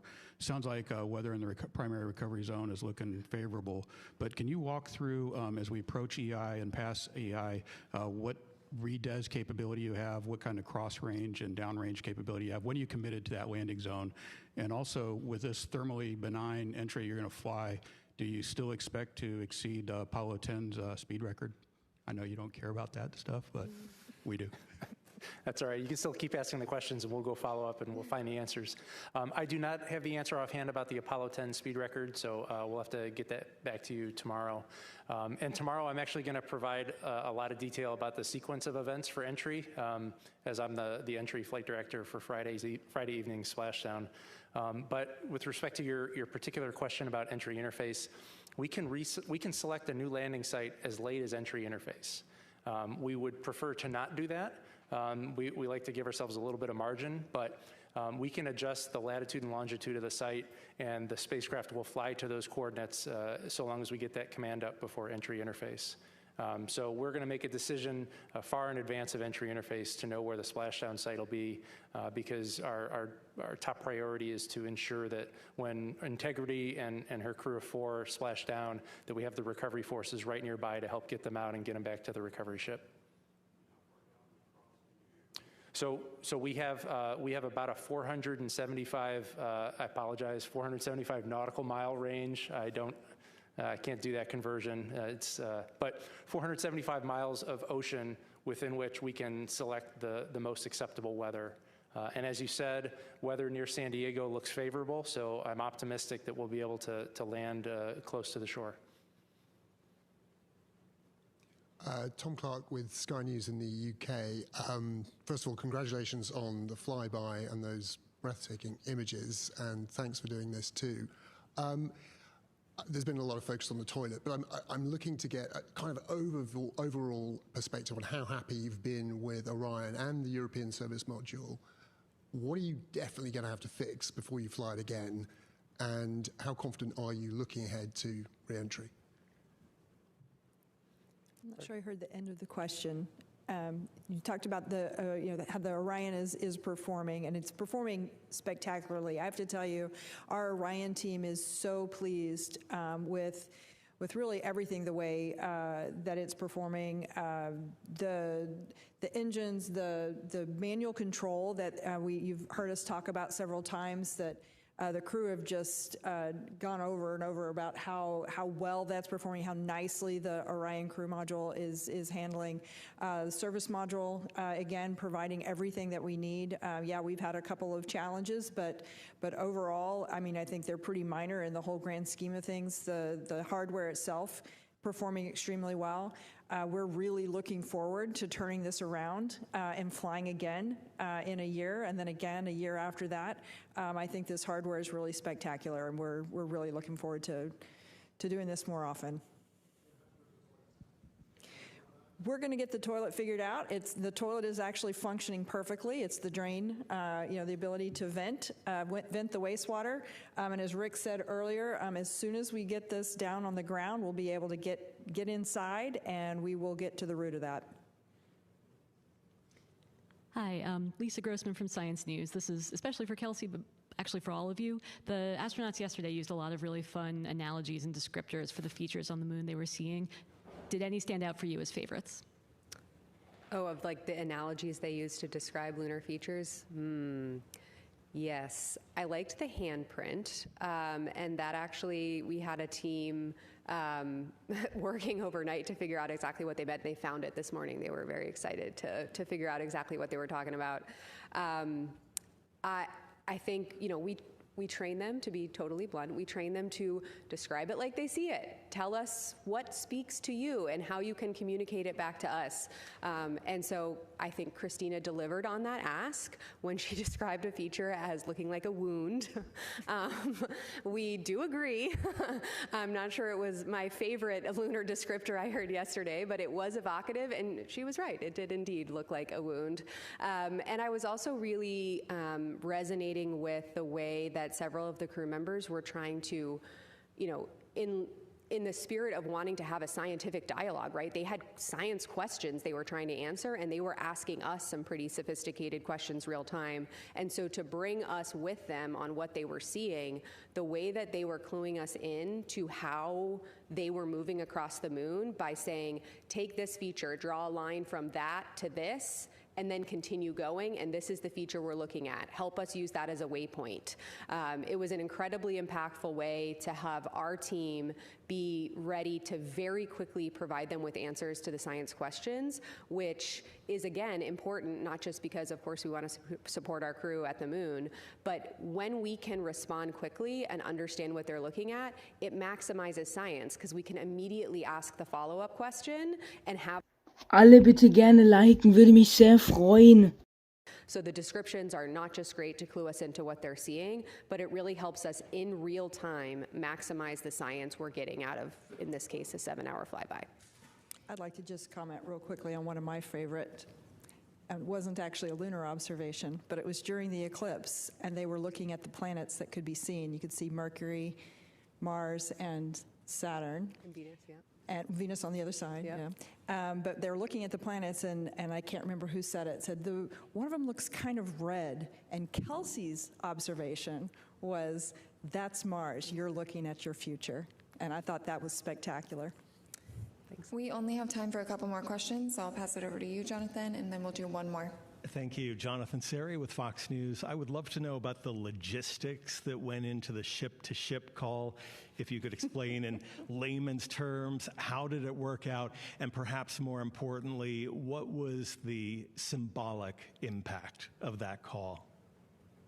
So the logistics, we have done a number of public affairs events on integrity throughout the mission.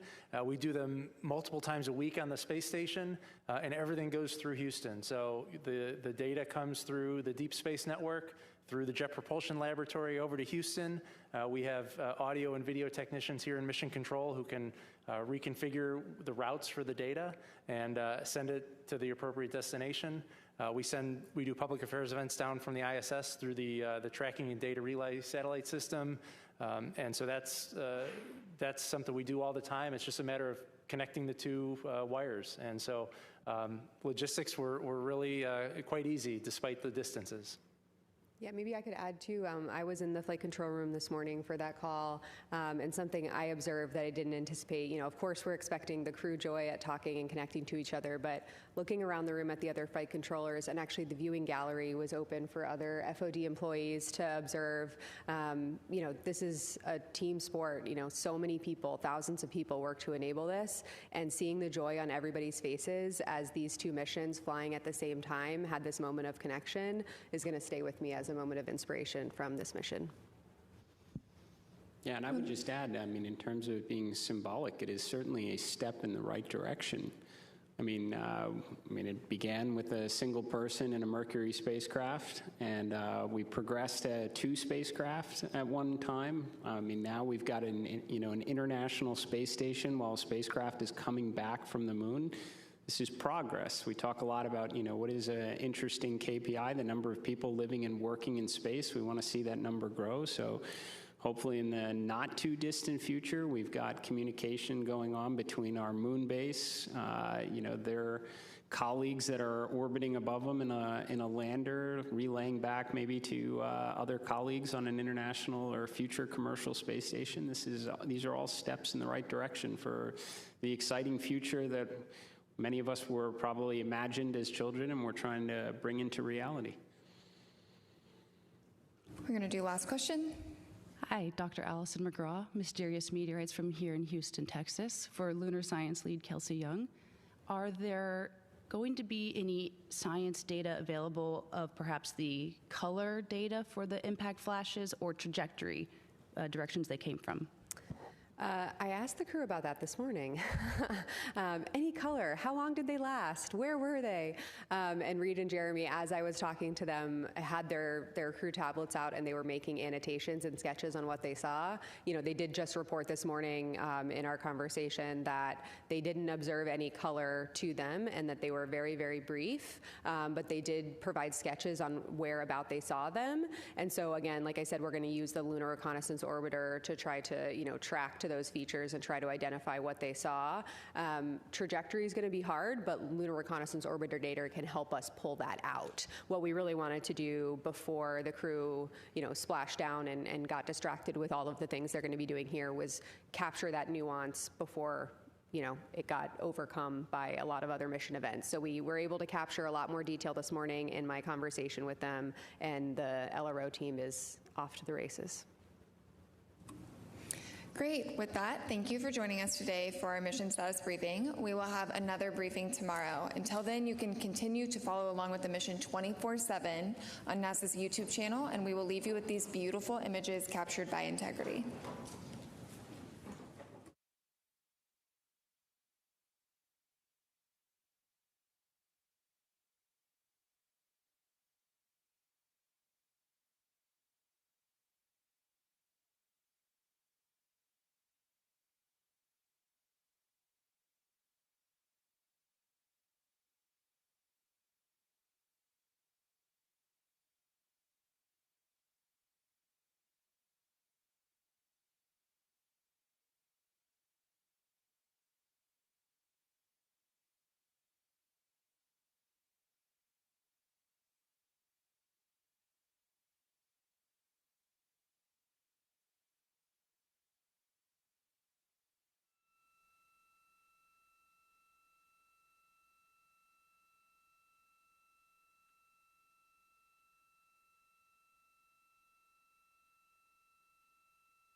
Good afternoon and welcome back to the Artemis Mission Control Room here at Johnson Space Center in Houston, Texas, where teams continue monitoring all systems and the crew aboard the Orion spacecraft, the first flight of humans on this spacecraft.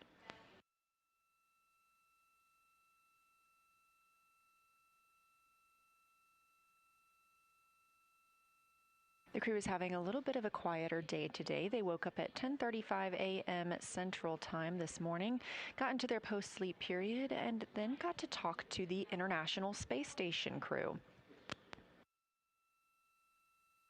Following that brief encounter, they stepped into their post-lunar flyby conference with science lead Kelsey Young. You just saw her in our mission status briefing.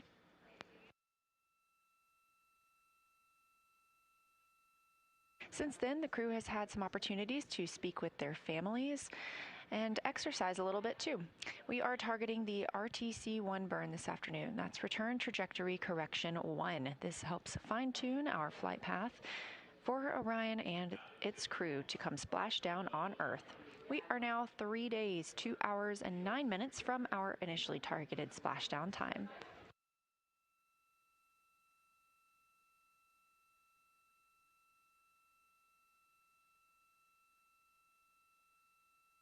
You're looking at a visualization of the spacecraft. Now 48,670 miles from the moon and 228,090 miles from Earth, continuing to grow closer. You can keep up with this data at any time by visiting nasa.gov/track-Artemis. Coming up shortly, we expect the crew to have their intermediate burn targeting conference. At that time, the teams will load up the latest burn plans aboard the spacecraft. The burn we're expecting this afternoon will be small, especially in comparison to the translunar injection burn that put us on this trajectory. These trajectory correction burns are using the RCS, or Reaction Control System, thrusters on the spacecraft. Much smaller thrusters with much less power than the OMS, or Orbital Maneuvering System, engine that we used to propel us around the moon and bring us back home. This is a live view from the spacecraft looking at the service module. That large nozzle is the OMS engine. We do not intend to use it again during the mission, having completed that translunar injection burn.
We're coming up on the burn conference ahead of today's return trajectory correction burn with the crew members aboard the Orion spacecraft. As you heard Commander Reed Wiseman call down earlier, they have only eaten about 40% of the food allotted to them for this mission. The food the 4 astronauts eat plays a key role in maintaining their health and ensuring they can perform their mission objectives to the best of their abilities. Let's learn a little bit more about how to eat in space. Around the moon meal. Around the moon meal. What would you eat? Cheese? Can you think? Oh my gosh. That's clever. What do you think? All right, go ahead. My name is Christina Cook. And I'm Jeremy Hansen. We're crew members on the Artemis 2 mission flying around the moon. And when we fly around the moon, of course, we're going to be taking some food with us. That's right. This is how to eat in space.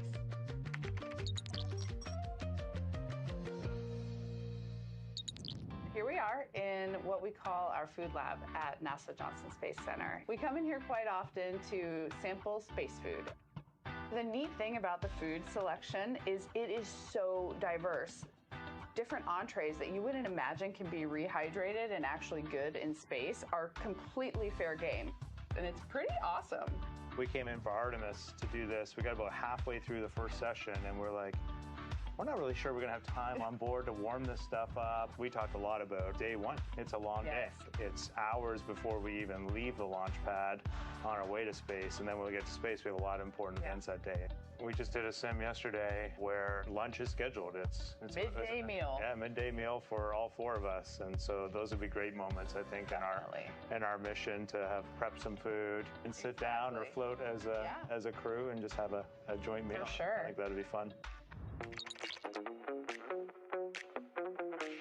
My name is Xulei Wu. I'm the food system manager for ISS and Artemis.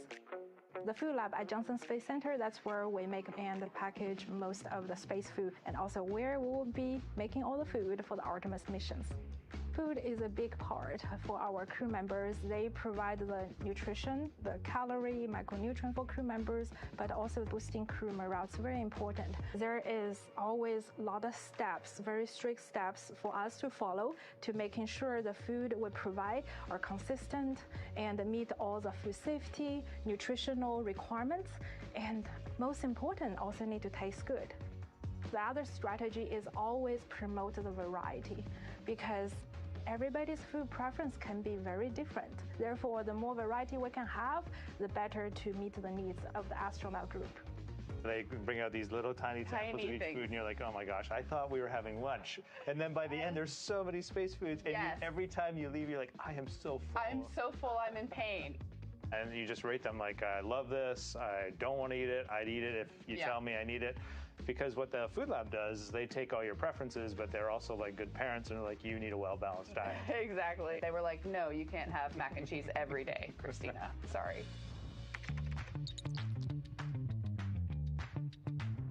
I'm Wyeth McKinley. I'm a flight controller and a crew instructor for Artemis 2.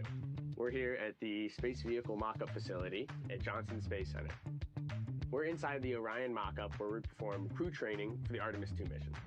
On the Orion vehicle, crew is able to heat up their food using our briefcase-style food warmer. The food is held in contact with the central heater plate by these springs so they can warm up and they can have a delicious meal. Much of the food and drink that's on Orion is rehydratable.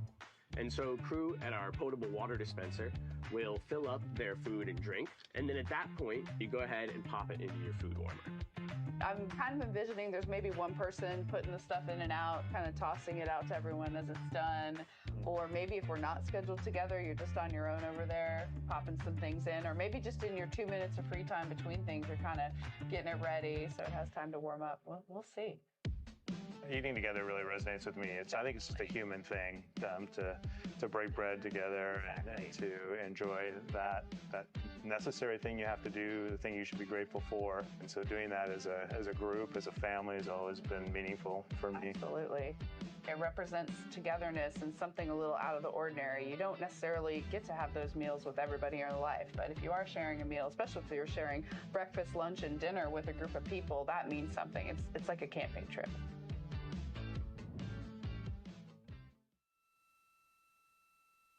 Go ahead. Down and to the left, line 17, the DAP load is 3 for burn maneuver.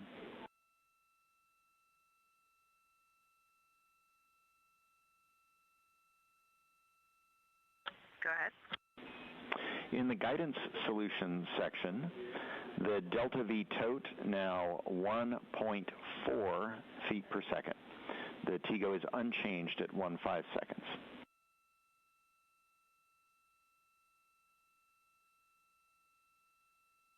Good, go ahead. Attitude, yaw, 154. Pitch, 2.6. Roll, 2.87.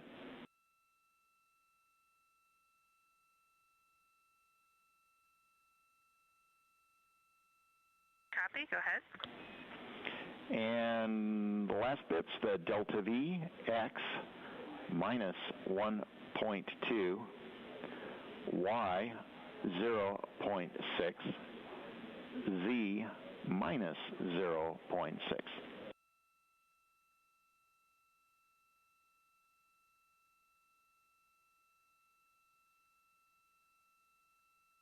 We copy all. Thanks for that clear read up, and we see that our next step is to run 2-level targeter. We concur, and we'll be watching. And just a reminder that we're not pressurizing the tanks before this burn, so we're going to do it in blowdown.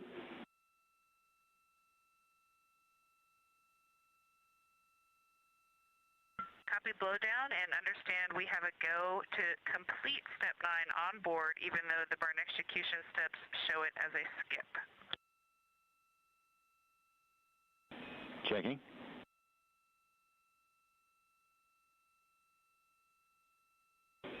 Oh, good catch, Christina. We missed that. That should not say skip. We do want you to do step 9 for intermediate targeting.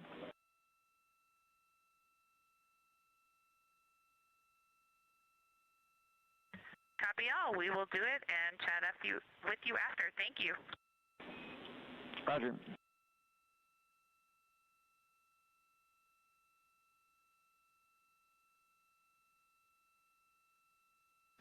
That was Capcom's Dan Love here in Mission Control Houston, a fellow NASA astronaut speaking with NASA's Christina Cook aboard the Orion spacecraft.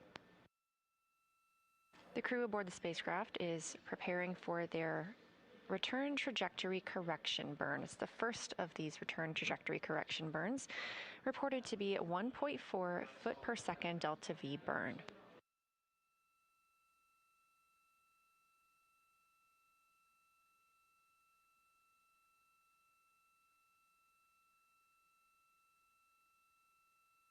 Again, we are expecting that return trajectory correction burn tonight around 7:03 p.m. Central Time.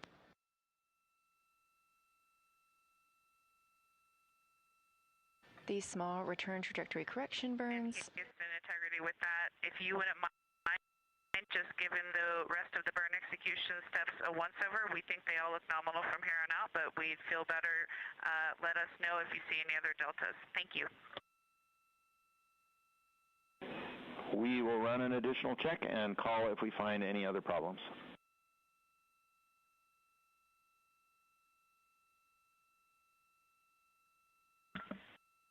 Perfect, thanks.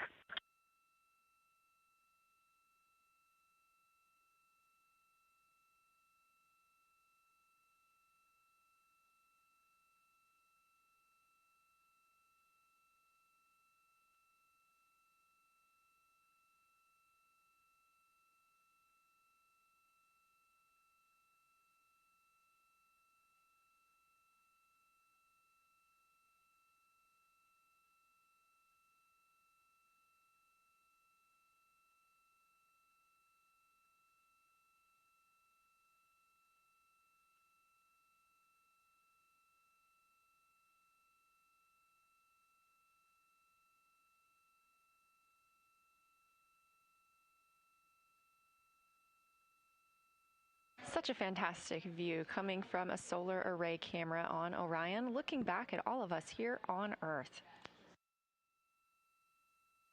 Currently, the spacecraft is 227,756 miles away from our home planet. Orion is now 49,168 miles away from the moon. Earlier today, the spacecraft exited the lunar sphere of influence. That's when the pull of gravity is strongest on the spacecraft.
We feel it, and yes, please.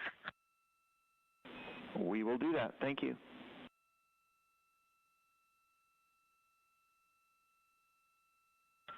Thank you for that.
This is the Artemis Flight Control Room at Johnson Space Center in Houston, Texas. Current flight director is Jeff Radigan, leading all of the teams around the room, monitoring Orion's systems. This is Flight Day 7, following launch on April 1st of Orion atop the Space Launch System spacecraft at Kennedy Space Center in Florida.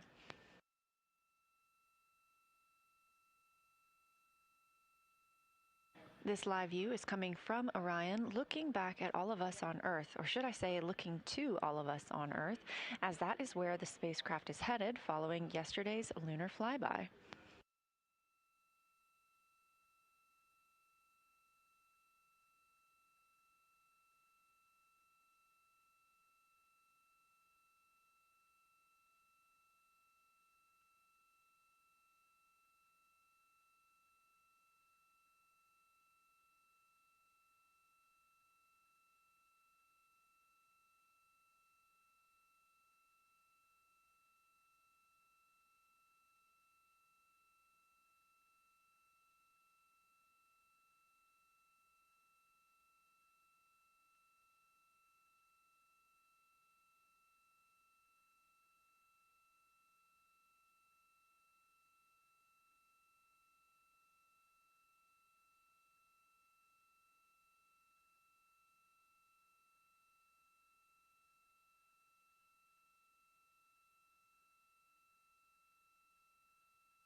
Integrity Houston for the timeline.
Integrity Houston for timeline.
We're live in Artemis Mission Control, and you are looking at a live view of the Earth from the Orion spacecraft.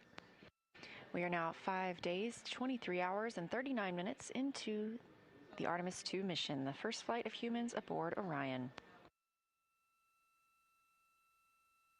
The crew aboard the spacecraft has been working on the targeting plan for the upcoming RTC-1 burn. That's Return Trajectory Correction 1, a fine-tuning maneuver to keep us on a straight and narrow path on the way to the Pacific Ocean.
Integrity Houston, voice check, Orion Earth 1.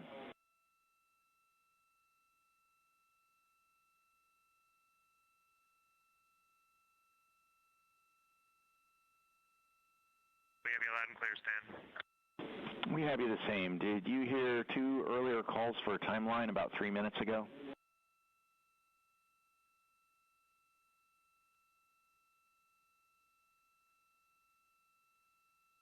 Negative. Go ahead, those calls again. Okay. We had just tried to get your attention for some timeline things. It looks like there was some uplink going on elsewhere in the system. We're going to chase that down. For the timeline, can you please give us a status on the RHC install and the docking cam install?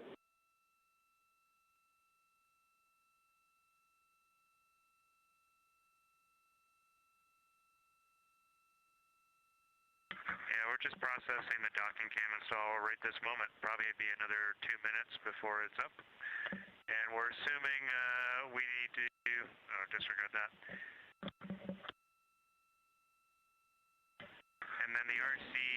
knew it was in the procedure earlier. It's prepped, not quite up yet, but it's in position, so we're good with the RHC. If you're happy, we're happy, and copy the docking cam. Next, at the end of your midday meal, we've got a scheduled flight director crew conference. The vehicle looks great. We don't think we need that conference, and if you agree, we can cancel.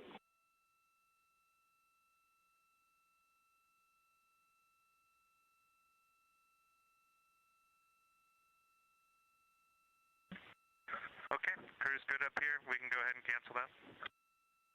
All right, and finally, we saw your intermediate targeting complete successfully, and solution looks good from here.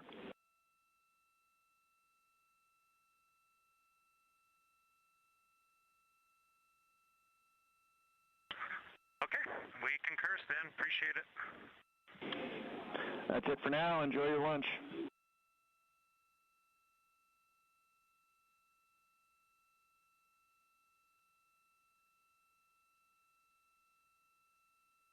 We most certainly will enjoy this very rare lunch out in deep space.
Okay, Houston, you can go ahead and check the docking tunnel, making sure you're seeing everything you expect in the camera.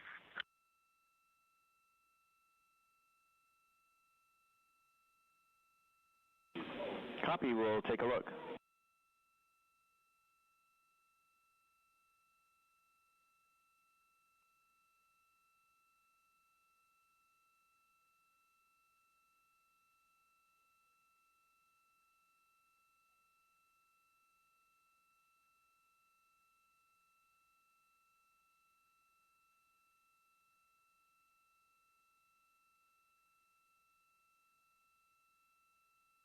We are live in the Artemis Mission Control Room here at Johnson Space Center in Houston, Texas, with a mission elapsed time of 5 days, 23 hours, and 45 minutes into the flight of Orion on Artemis 2, the first flight of humans aboard the Orion spacecraft. We just heard some calls while the teams are planning for the upcoming return trajectory correction burn, and the crew has been given a go to get into their midday meal. Meanwhile, here in the flight control room, I am joined by Trey Perryman. He is the Orion Mission Evaluation Room lead. So thanks for joining us today. Yeah, good afternoon, Leah. Tell me a little bit about you and your role. Sure. During this mission, I'm called the Orion MER lead, the Orion Mission Evaluation Room lead. And so this is a team of engineers, a large team of engineers who have a critical role in the success of this mission. We are responsible for really being the engineering source of knowledge base for the mission. So this is a large team comprised of the engineers who designed, built, assembled this spacecraft, and then processed this with our KSC team members before launch. During the mission itself, we are here in the Mission Control Center. And we provide that expertise to the operational teams, the flight ops team, the launch team, before we lift it off. And my role is to lead this organization, this team of engineers, and then during the mission, report out the findings, the observations we have to our leadership team, to the mission management team and others. So what's the configuration like in the MER? Is it consoles like this? Are you staffed 24/7? Can you break that down? Sure, yeah. So the MER itself is really a combination of different functions across the spacecraft. Monitor off of battery until bedtime. copy acoustic monitor on batteries, and we have checked and are getting good data from the docking camera. Thanks for that work.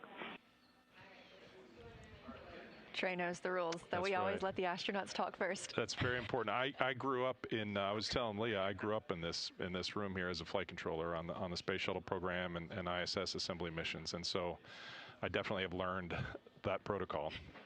So bear with me as I explain this. But up in the MER, this is a collection of focus areas. So we have different, we call them consoles, just like we have in the flight control room here.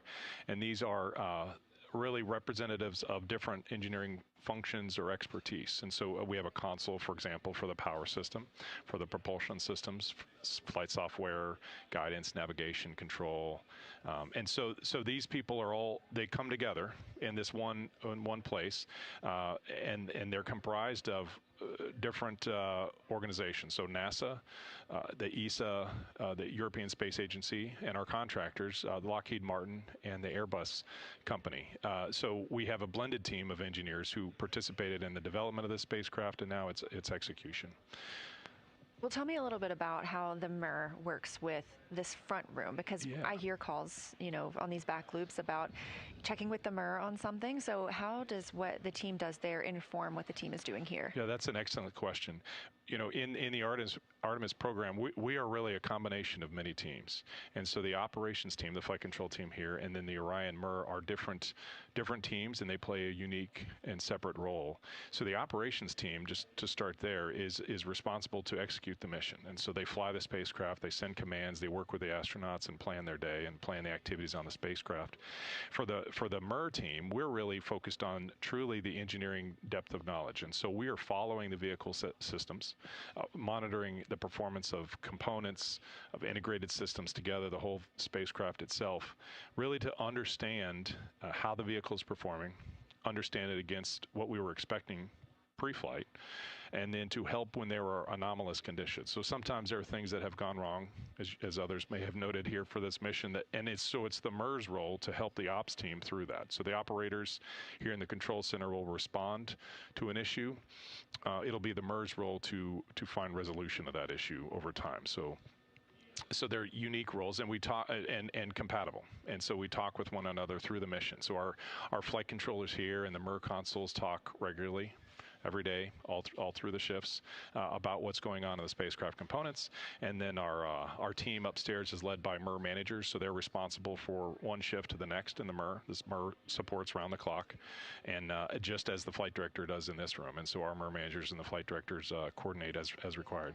Well, let's talk about preparation a little bit. So I know that we participate in sims here in the flight control team. How does the MER prepare for a mission like this? Right, very similarly. So the MER team, we're different than flight controllers. And so where the flight controllers, this is their bread and butter, operations is what they do primarily. The engineers in the MER are also very good because they draw upon their day job of designing and understanding, really qualifying the system, testing, evaluating, improving. And so for the MER team, our training really begins with what we do outside of the mission, pre-flight, ahead of time, and in understanding this vehicle, defining what the vehicle will need to do during the missions.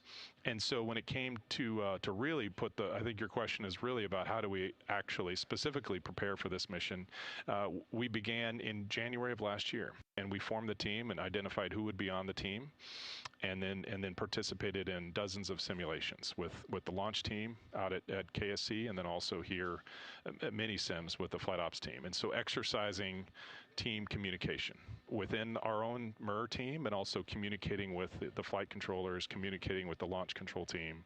A lot of the simulations we do stress scenarios, which are useful for learning about the systems, but also learning how do we communicate, how do we resolve in a timely manner, how do we understand the condition of the vehicle and make sure that it is ready to continue to fly and successfully return the crew home.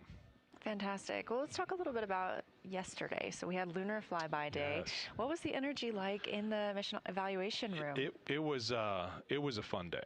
So, and a day, I think, full of emotions. I think for many who witnessed yesterday, probably around the world, we all shared similar emotions and feelings about the gravity and the momentous occasion that was. when Jeremy was calling down and spoke about those craters, and naming those two specific craters, I don't think there was a dry eye in the room. I mean, silence. So most of the team upstairs, like here, are wearing headsets, but we had a lot of extra visitors. So we had speakers on, but you can just hear very clearly Jeremy coming through the speakers we had up there. Very impactful. And then as we approached Paralone, the altitude of closest approach to the lunar surface, lots of excitement. Immense joy as we led up to the Earth set before we went into that eclipse period and loss of signal period. Before launch, the crew members came out and visited the MER and talked with us and gave us patches, those double-sided patches that they decided, where one side is a picture of the Earth with the moon in the distance, and then the other side is different with the moon in close up and then the Earth in the distance. So we did what they had asked us to do. And so at the moment of Paralune, we all had a little ceremony of or activity of flipping the patches. And so immense joy, excitement. It was pretty fun. And then as we knew we would get signal back as Orion continued to fly on the other side of the moon, and we knew we would get comm back with the Earth, intense focus. Really wanted to make sure, what is that vehicle looking like once we got comm back with them. It sounds like we were going through some similar things in both of these rooms. I'm sure. When the craters were named, it was a moment of silence in here as well. It was very, very touching. And we also have those double-sided patches, and we got to show those yesterday on the broadcast, and we had our own moment of getting to turn those around. So it was a very fun day here as well, and I'm glad to hear that you had that in the MER too. Yeah. So now that we're through Lunar Flyby, we're officially on the journey home. Yeah. How do you feel about the rest of this mission and coming down and coming to splashdown? Yeah, this mission is not over until we get the crew back. So the MER team has extreme focus right now. There are a lot of things that the crew members are doing themselves in the cabin to prepare for this journey home, and we are also watching the spacecraft. And it's really mindful that we are. Houston for smoke detector.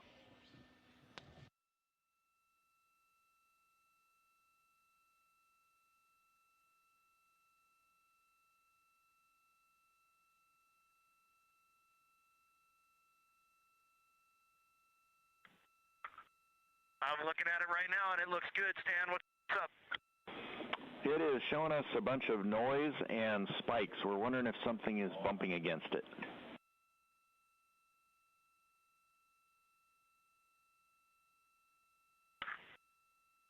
We were just setting up for a photo in the cabin, but I do not think we have hit it, so that would be abnormal. Christina's checking it.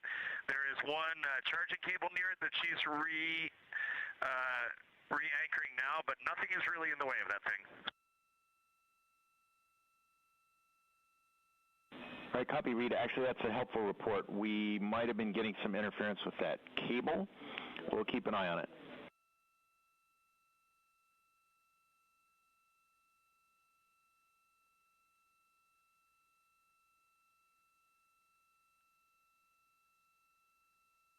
We just heard a call from the crew aboard Orion, from the Capcom Stan Love here to the crew aboard Orion about potential signal from the smoke detector, and it may have been interference due to a nearby cable, and the team's going to keep their eye on it, but no alarms here. Trey, we were talking about the journey home now that... And integrity, we are no longer seeing that noise on the smoke detector, so we're suspecting interference from that cable.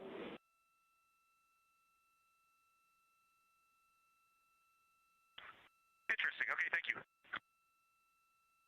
Just what we were hoping to hear. We were talking about the MER, and now we're on our way home, and the mission is really not over. It's definitely not over until we have the crew back safely. So what's the focus like right there now? Right. We have a couple of trajectory correction burns coming home, and so the MER team is looking at systems that would be involved in that and the performance of those burns to really make sure we're hitting the right entry interface conditions. I mean, that's really where, for this spacecraft, the rubber meets the road in terms of recovery and returning home. We need to hit that target.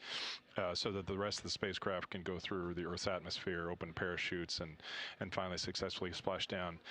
So the MER team is looking at that. We're worked through a handful of different different anomalous conditions on the spacecraft. I think the crew is doing very hard in the space, working through different things in the spacecraft and their own day, their own schedule. And so we're watching that, but really all eyes towards entry interface. Well, we're looking forward to seeing them under good main parachutes and splashing down. Absolutely. And one last thing, I'm very honored to get to tell this story, but I want to make sure people know that this story goes so far beyond just this room and the crew. And do you have anybody that you want to give a shout out to? Yeah, so the MER team upstairs in this building, it has we have dozens of people every shift, round the clock.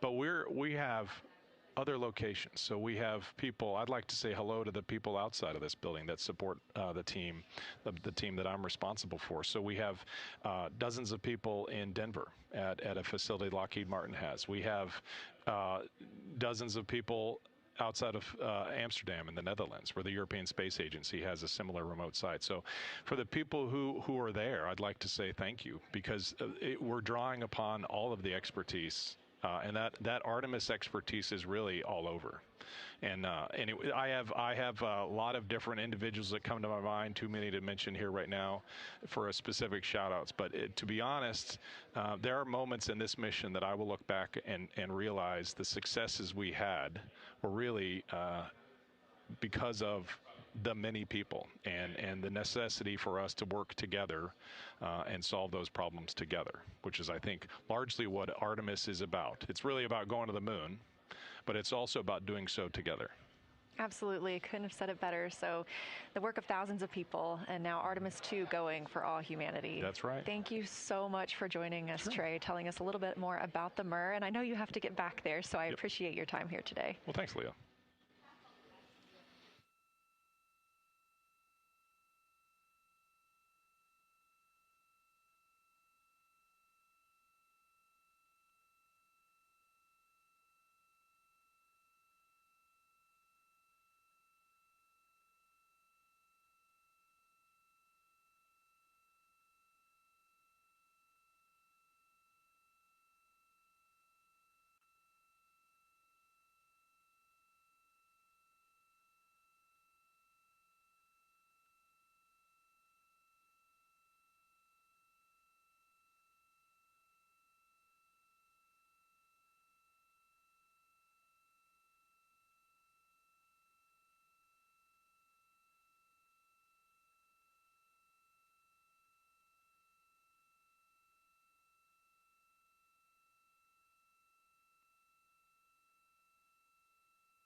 Integrity Houston, 2 items. Number 1 for 12.2.2509, orbit burn execution plus X flange heaters are on and prop avionics are configured.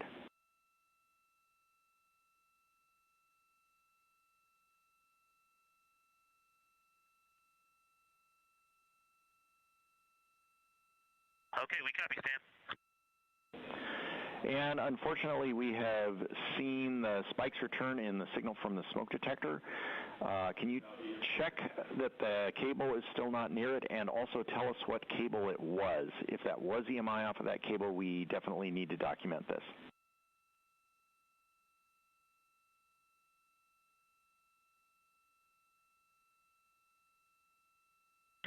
Stan, thanks for keeping an eye on that. Nothing is near the smoke detector right now. The only cable that was an unconnected HDMI cable that goes from cameras, to the encoder. We are near it right now, like a couple heads are near it, but other than that, we are not seeing anything that would cause spikes of any kind.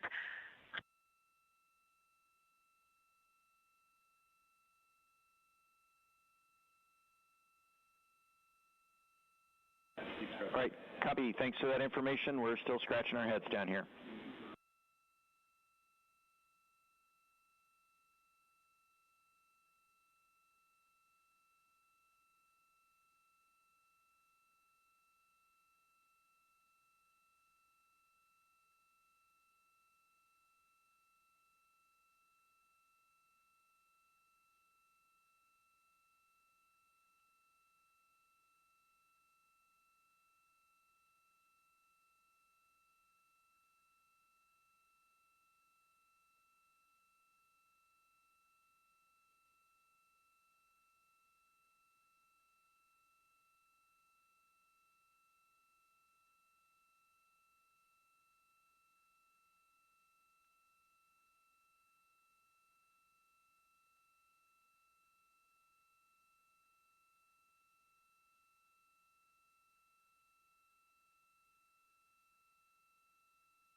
We're live in the Artemis Mission Control Room here at Johnson Space Center in Houston, Texas, and you are looking at a live view of Earth. That's coming from a camera on one of Orion's solar array wings, pointed toward its destination. After lunar flyby yesterday, we have officially begun our journey home, splashdown targeted in 3 days, 1 hour, and 8 minutes. We are now 6 days and 9 minutes into the flight of Artemis 2, the first flight of humans aboard the Orion spacecraft.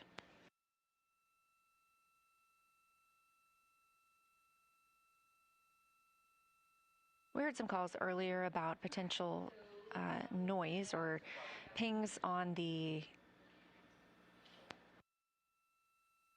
smoke detector. There are no alarms going off, obviously, on the smoke detector, and the crew sees nothing out of the norm aboard the spacecraft, so teams on the ground are trying to figure out where that interference might be coming from.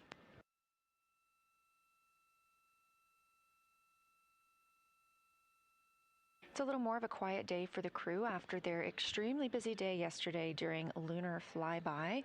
They had the opportunity to speak live with the crew living and working on the International Space Station right now, and shortly thereafter conducted the post-lunar flyby conference with our science officer here on console, Kelsey Young. The crew called down some of their observations yesterday and answered the science team's questions while that was still fresh on their minds. The crew members have also gotten a chance to talk with their families today and have been slated to do some exercise. And they're targeted to execute the RTC-1 burn, that's Return Trajectory Correction 1, at about 7:03 p.m. Central Time. That's a small burn that will help fine-tune Orion's path on its way back home to Earth. Currently, the crew are enjoying their midday meals.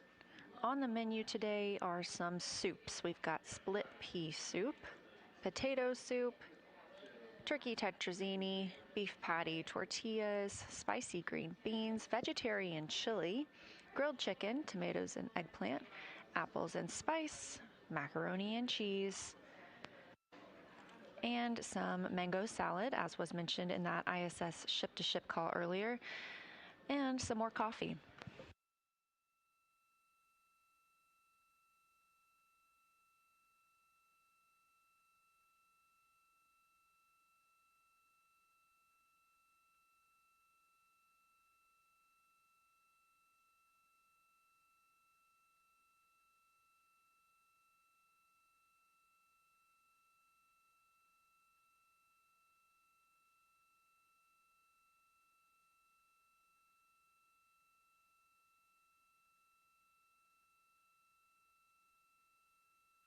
Speaking of coffee, there are 43 cups of coffee on the spacecraft to help power the Artemis 2 crew. I mentioned tortillas as well. There are 58 tortillas on the spacecraft. Tortillas are often used in place of bread when we're talking about Orion or the International Space Station. For photo TV. Go ahead for photo TV.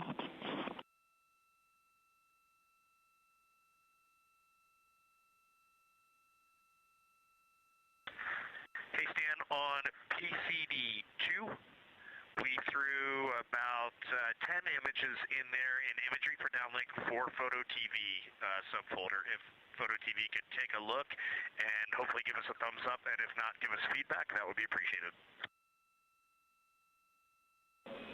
We will get those down and take a look and get back to you.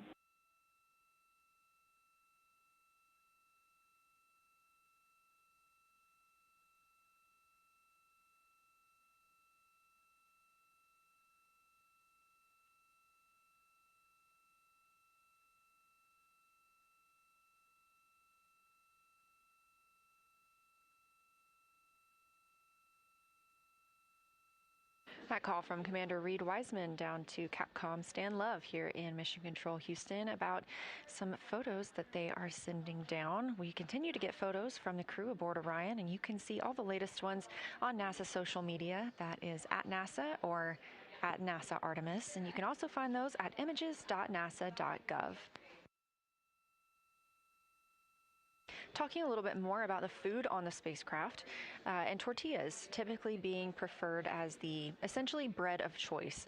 Bread has a lot of crumbs, and when in space, those can float pretty much anywhere and get into the ECLIS, the Environmental Control and Life Support Systems. And you do not want anything clogging up your fans for those life support systems, so tortillas are often the preferred, essentially, bread of choice.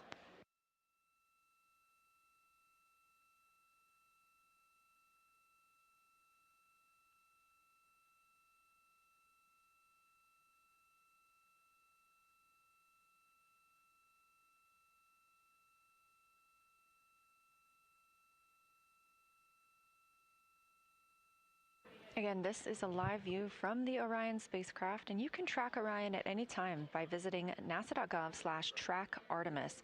That's our ARROW website, which stands for Artemis Real-Time Orbit website. It's a very useful tool telling you exactly how far Orion is away from Earth and the Moon.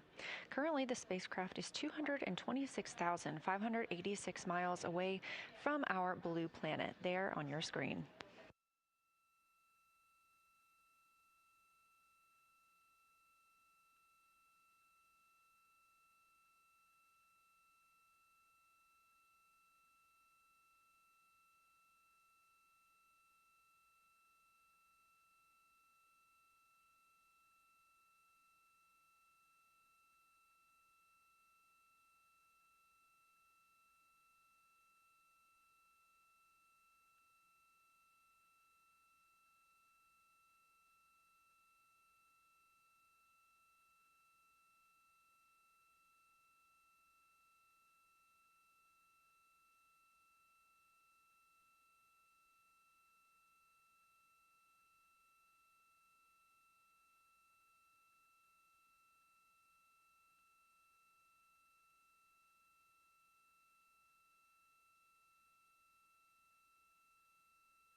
Again, this is Artemis Mission Control at Johnson Space Center in Houston, Texas. We are monitoring the flight of Orion, the first flight of humans aboard the spacecraft. You will see the Earth on your screen, and it will continue to grow bigger and bigger as we get closer to our return, now 3 days and 58 minutes away. Our splashdown was determined by the translunar injection burn that happened all the way back on flight day 2. We don't have a separate deorbit burn. That translunar injection burn set us up for a free return trajectory, harnessing the moon's gravity and Earth's gravitational pull to bring us back for that splashdown.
This is Artemis Mission Control at Johnson Space Center in Houston, Texas. Next major milestone on the crew's timeline will be the RTC-3 burn. We are now just 1 hour away from ignition of that burn. This is a 1.4 foot per second burn. Again, that's relatively small, and so this is a trajectory correction burn, as is in the name. These are just small refinements for our trajectory that was set during the translunar injection burn back on flight day 2.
Checking in from Artemis Mission Control here at Johnson Space Center in Houston. We are now a mission elapsed time of 6 days and 36 minutes since the launch of Artemis 2.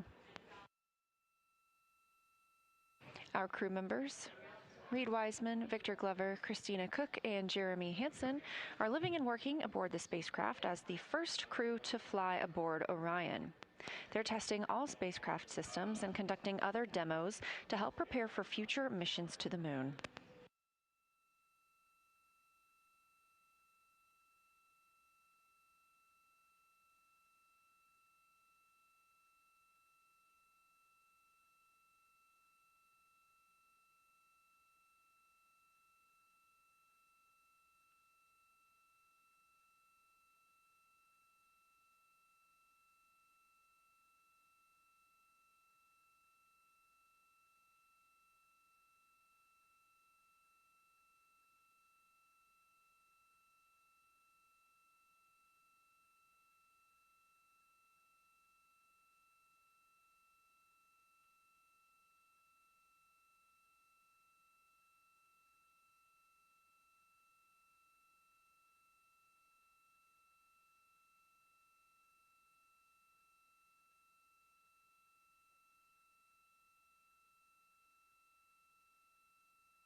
Integrity Houston, 2 minutes to starfield maneuvers, and we have a couple of other words for you.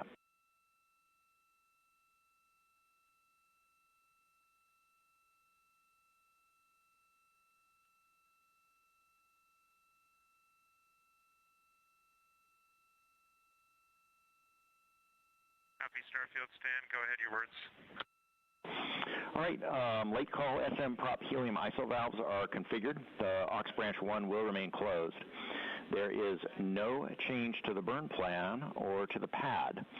However, right after the burn, we're going to change the active burn plan to the plan in slot 4, which is nominal PLS RTC last.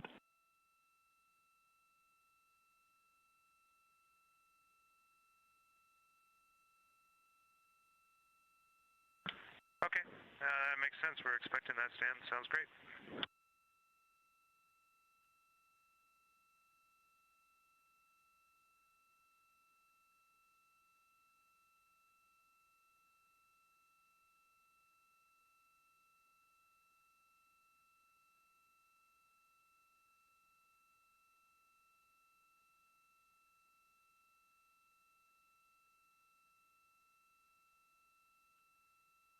Welcome back. We are still here. They are in space.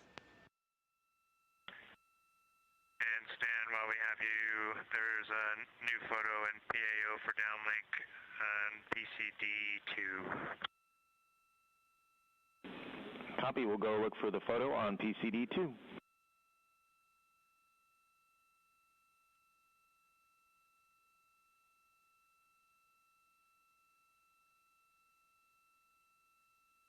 Those communications coming from Commander Reed Wiseman aboard the Orion spacecraft about some photos that we hope to be able to show you soon. The crew has been great about providing us with beautiful imagery. You can find those images at images.nasa.gov.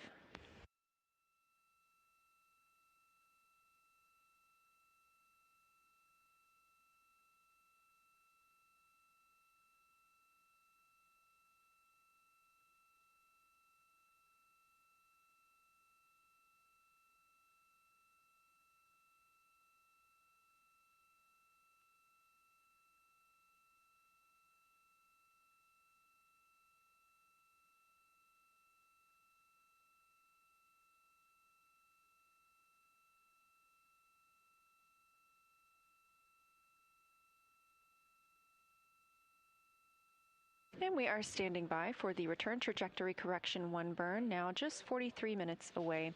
Again, this is a small maneuver for the spacecraft, firing of those reaction control system thrusters.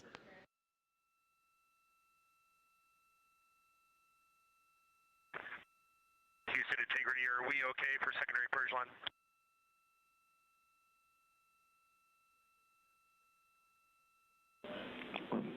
Checking. And Integrity, we are go for secondary line.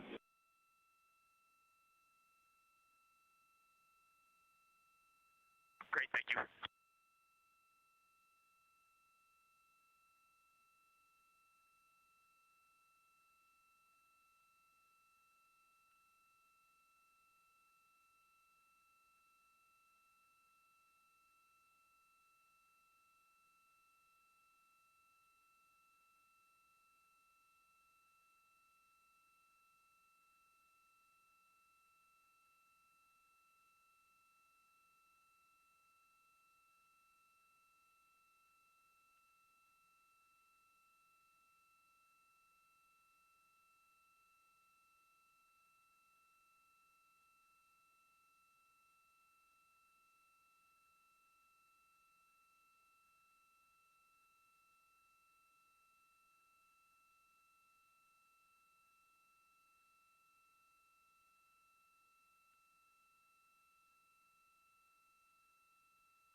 You're looking at a live view from the Orion spacecraft and a camera mounted on one of its solar array wings.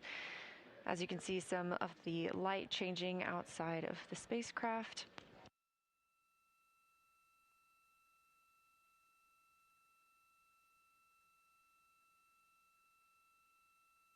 These cameras are exactly what we used to observe lunar flyby yesterday, and of course we got some beautiful images down from the crew inside the Orion spacecraft.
Integrity Starfield maneuvers complete.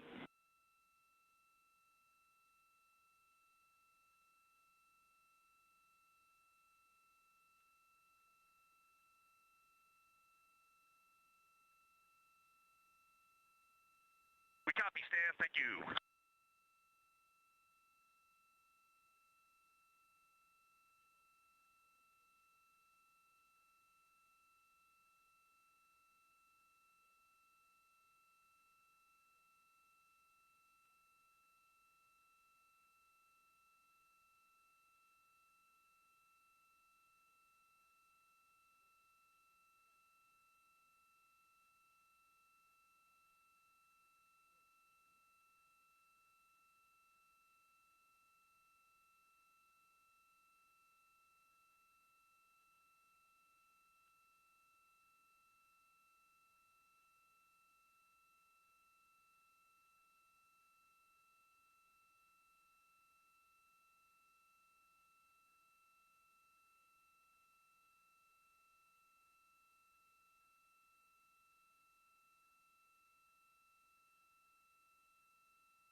Live here in Mission Control Houston, where teams are continuing to monitor the flight of Orion.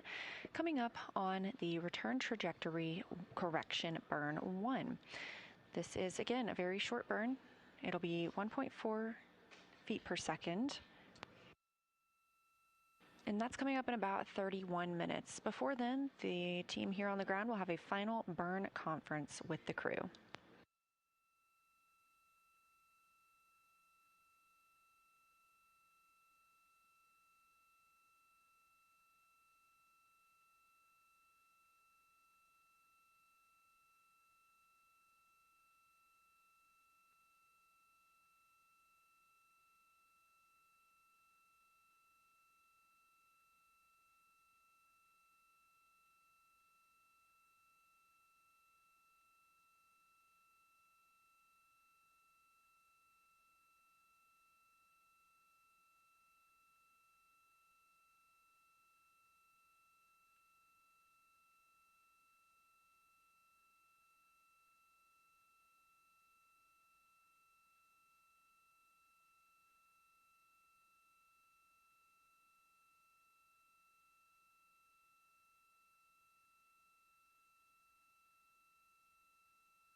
If you've been watching throughout the day, you can tell this is a little more of a quiet day for the crew. We are preparing for this burn now coming up in 30 minutes, but the crew had an extremely busy day yesterday and therefore got some time off, especially scheduled for after this burn. The crew woke up at about 10:35 a.m. Central Time, got into their post-sleep period before moving into their daily planning conference, talking with teams on the ground. In integrity, we see good targeting, go to burn the onboard. Also, MCC has pulled go for RTC-1. And a reminder, there's a 1-hour forward link LOS right about the time of the burn, so we can watch but not call or command during that period. And correction, we're still assess and go for the burn. Okay, that sounds good, Stan. Then we'll plan on just closing out 12.2.2509 as per the burn plat, and we'll talk to you on the other side of that burn then, or after that loss of return, or loss of forward. Roger. Stand by for final go.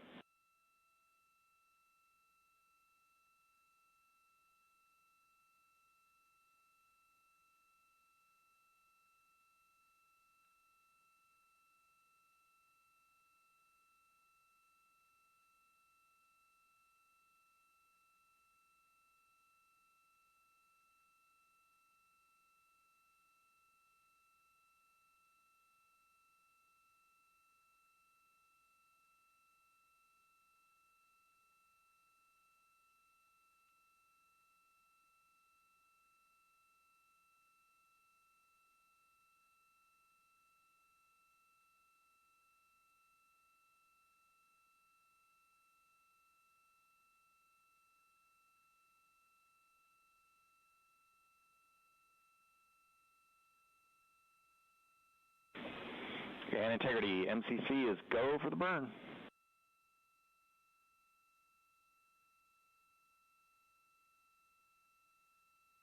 Okay, we copy, you're still go, and we're go up here.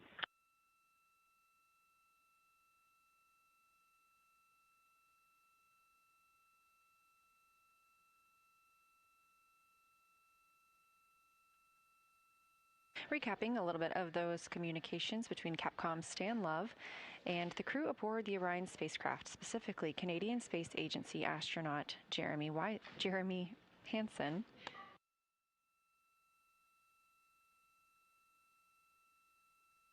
Ground team confirmed that we are go for the RTC-1 burn, return trajectory correction 1, coming up in 27 minutes.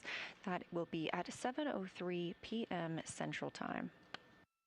Again, a very small fine-tuning of the spacecraft's trajectory ahead of splashdown, now 3 days and 17 minutes from now.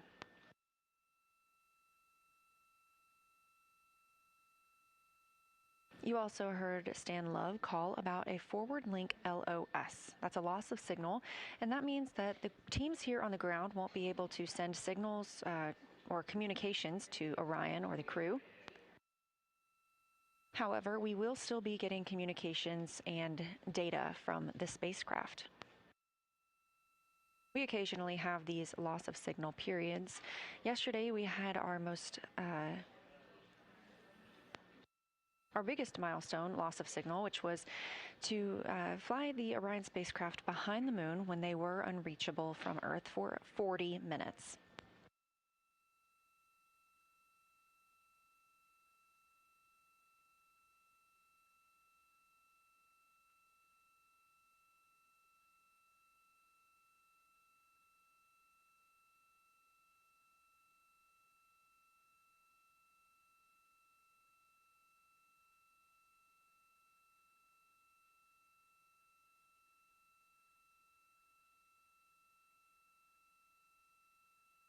But again, recapping the crew's day, they had their daily planning conference with the team, getting a read on any of the spacecraft systems and asking any questions before they started their workday.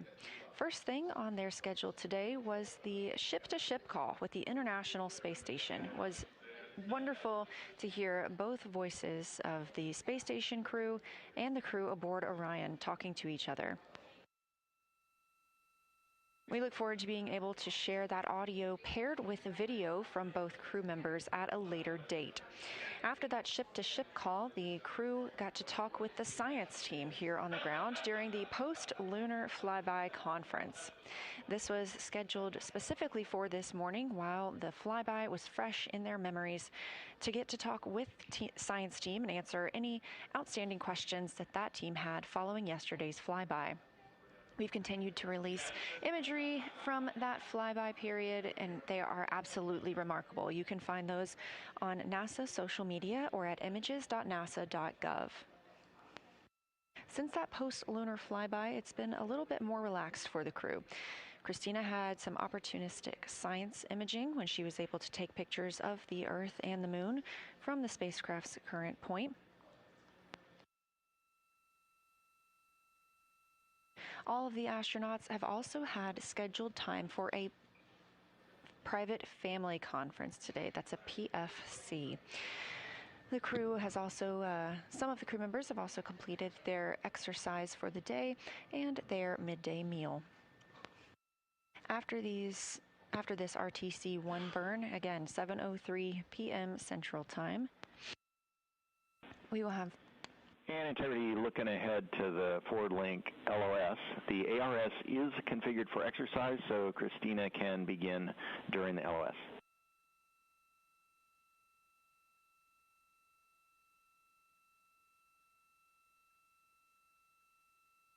Okay, we understand that, and she will follow the procedure and safe massage before she starts.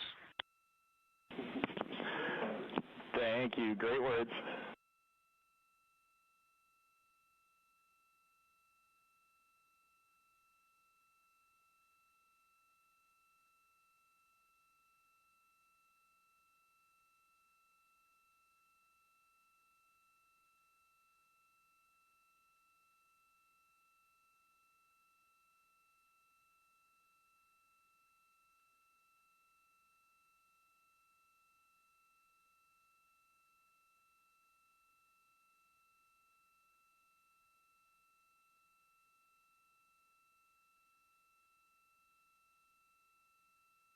Before that crew call, just remarking that the astronauts that have not exercised yet today will do that later this afternoon.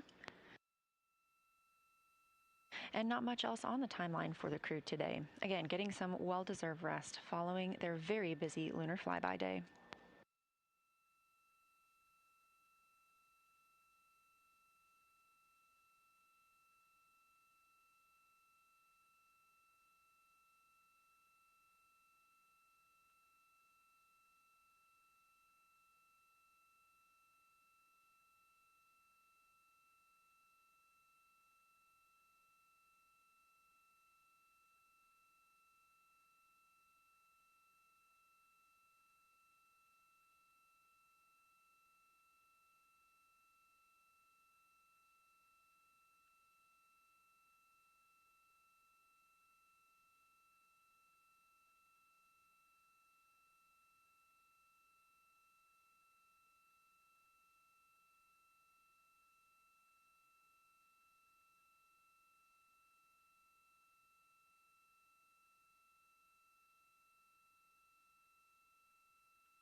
Looking ahead to the crew's timeline tomorrow, flight day 8, some of the timeline does shift around as this is the first flight of humans on this spacecraft, and we are learning exactly what we need to test while on board.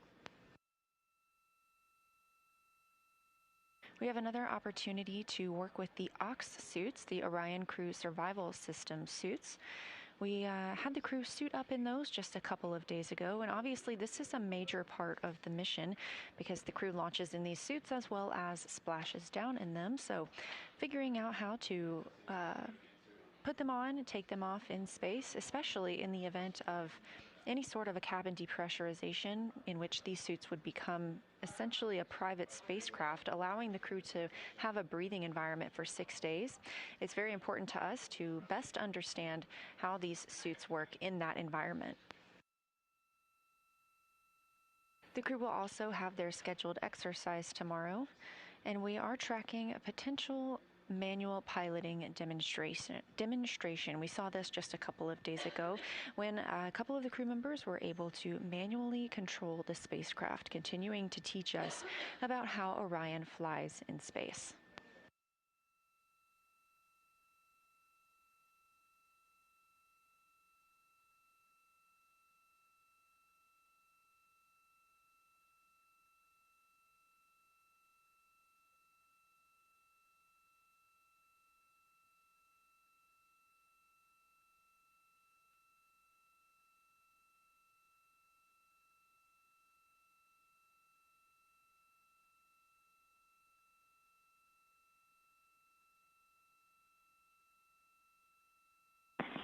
Integrity tank pressures are good for the burn.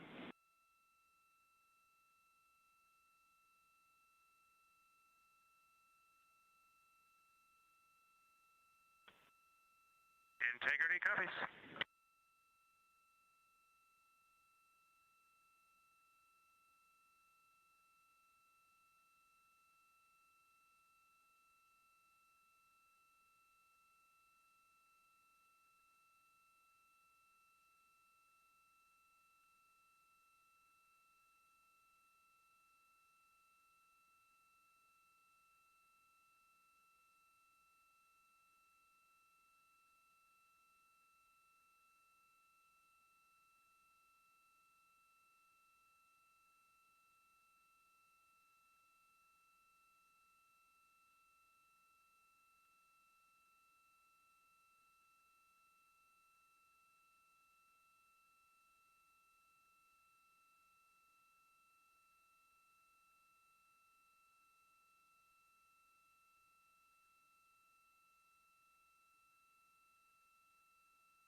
Recent calls from the ground to the crew letting them know that we've had good systems checks aboard the spacecraft. Of course, we remain go for that upcoming RTC-1 burn, return trajectory correction 1. These are such small burns that sometimes they are canceled. We did see that on the way out. These were called outbound trajectory correction burns before we got to the moon, and we canceled the first 2 of those. They were just deemed unnecessary due to the current trajectory aboard Orion. We also see that sometimes when our crew members are flying to the International Space Station, the trajectory will be precise enough that they can forego some of those burns.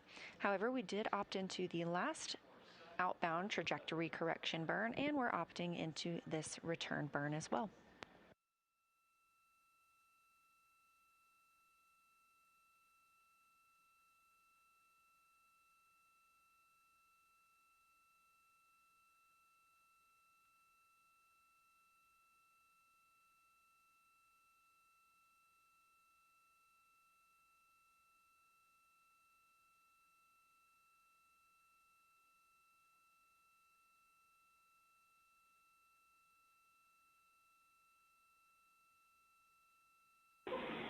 Integrity saws in position for the burn. All brakes set.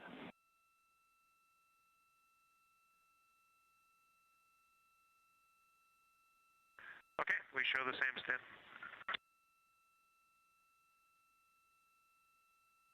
Capcom Stan Love calling to the crew that all of these solar array wings, or saws, are in the proper configuration for this return trajectory correction burn. Before we conduct a burn, or even when we conduct exercise, we place these saws, or solar array wings, in a locked position so that no loads imparted on them by the thrusters can damage them. So we are targeting that burn in 16 minutes, but ahead of that, this Artemis 2 mission is a new opportunity to study the moon, but teams are also conducting other scientific experiments, including on the crew themselves. Here's a little more about the science of the mission.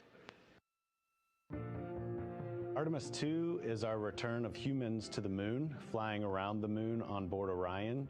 But along with that, we're doing a lot of great science. One of the exciting things about the Artemis missions to the moon is that science is actually a fundamental pillar of why we explore, why we're going, what we're doing in Artemis. I think it's incredibly exciting that not only are we testing the vehicle, but we're testing science on board. Science where the astronauts are conducting experiments, science riding along with the astronauts. We have astronauts looking outside the window and really observing the lunar surface. It will help us understand the deep space environment. It will help us understand how that environment affects our astronauts, our systems, and life in general. So deep space is a challenge for us because you have to leave Earth's protective magnetic field. Here in low Earth orbit, the crew members are protected from some of the harmful radiation. Going to the moon, they'll no longer be protected, so they'll have a higher radiation exposure. Much like Artemis 1, we have so many radiation sensors and detectors that are inside the capsule so that we can fully understand and appreciate the radiation environment for protecting our astronauts. In my hand here, I'm holding a tissue chip model. This is the exact design that it's going to be flying alongside the astronauts. We'll be collecting samples from each of the crew members, and we can make these organ chips out of the astronauts themselves. So every crew member will have their own avatar on board, and then upon return, we can evaluate that deep space radiation environment and what that compares to the astronaut themselves. Not only are they going to help change the course of medicine for the astronauts, but revolutionizing that on Earth as well. We're looking at sleep, we're looking at team dynamics, we're looking at how you interact with the environment. We're also looking at the immune system, so what are the biomarkers? We're using saliva as a method to study hormones and different things in your body that may change during a mission like this. And then finally, how do we function after microgravity, being close to the moon, then returning to Earth? Which will ultimately help us achieve our goal of getting humans to Mars. And then on top of that, we have an opportunity to look at the moon from deep space on the far side for the first time in over 50 years. Having human eyeballs and brains back around the moon is going to unlock a new generation of lunar science discovery. The human eyeball is capable of taking in so much data in just a split second. They'll be able to tackle impact history, volcanic history. They'll be able to look at how the albedo, or kind of the shade and hue of the moon and the color of the moon, can tell us something about how that terrain evolved over time. We're integrating science in ways that have never been integrated into human exploration before. We have a front room mission control flight controller position called the Science Officer. We have a brand new science back room where it's basically our brain trust of lunar scientists and geologists supporting the crews of the future. And Artemis 2 will allow us to really test how this works so that future missions are really set up for success. We'll also be deploying some CubeSats. They're small shoebox-sized spacecraft of their own. They're each provided by another country, one of our partners. As they conduct their research, they'll complement what we are doing at the moon with Orion. It is so incredibly exciting to be a part of this mission. And it has been, really one of the privileges of a lifetime. I can see the work I'm doing benefit crew members right now and benefit the crew members in the future. So it's incredibly exciting and it's very rewarding. As this rocket launches humanity off of the Earth, we'll be setting the stage through our science to prepare humanity to leave Earth and explore the solar system. Understood, Stan.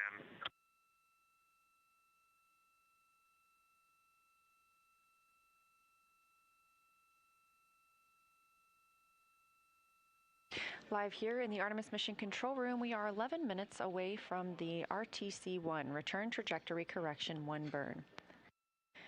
We did hear some cautions from the cruise systems about a propulsion system issue.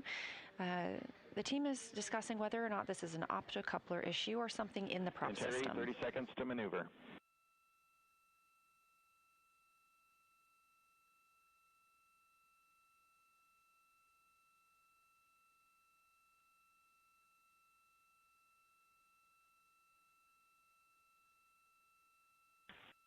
Okay, integrity copies.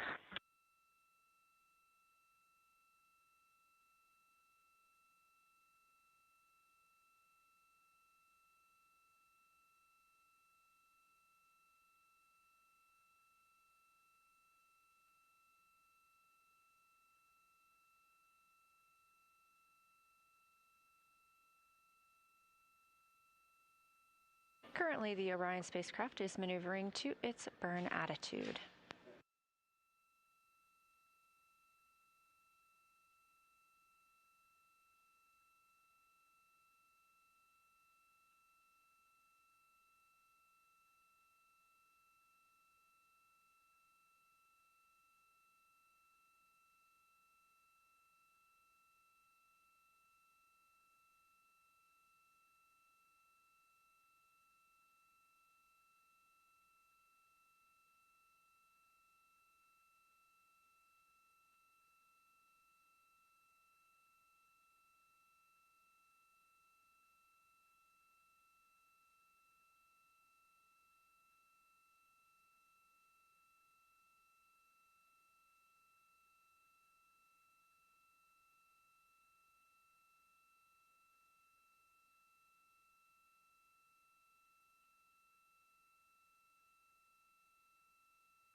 This view on your screen is a visualization of the Orion spacecraft and its current position.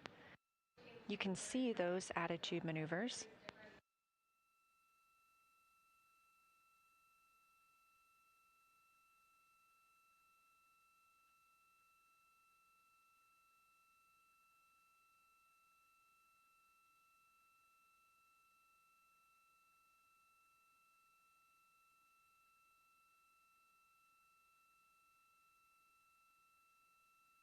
Team here reporting that we are in attitude for the burn, now 8 minutes away.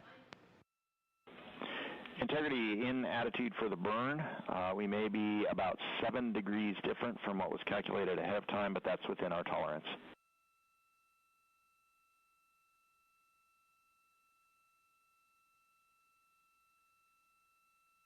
Okay, copy.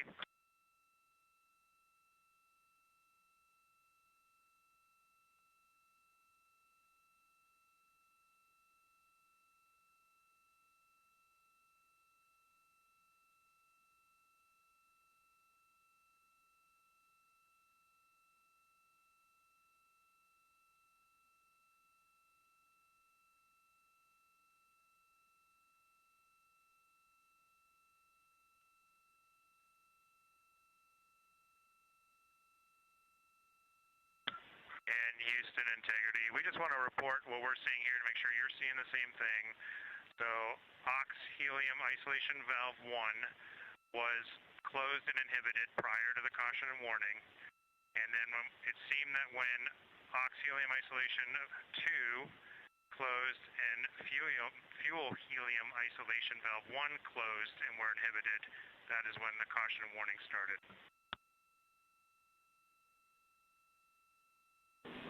All correct. Thank you.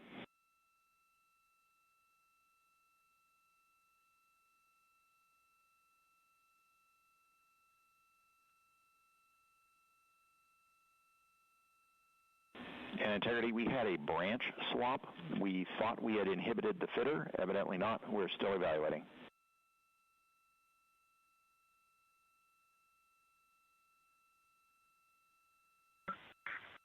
Integrity copies.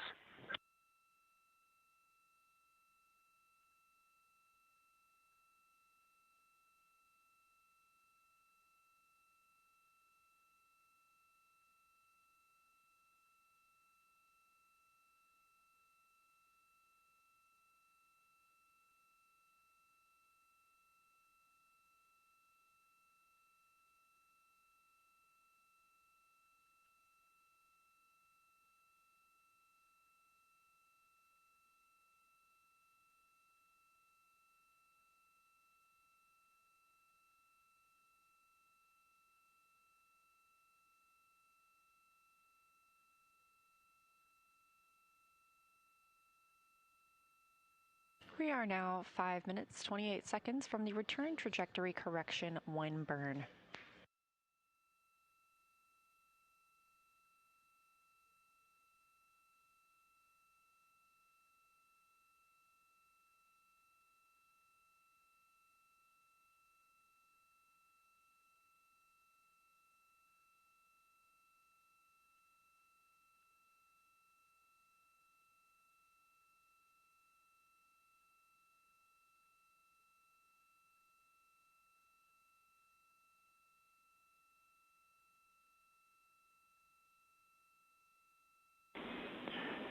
Integrity Houston for prop. After the burn, we'd like the valve reconfig per the procedure, and recall that's been edited so that you won't touch the branch 1 aux. We will have 2 PRUs to recover later. We'll do that after the forward link LOS.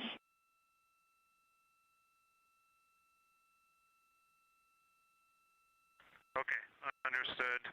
So we will execute the procedure as written with the delta about the aux helium isolation valve 1. Good words, and the procedure guides you that way.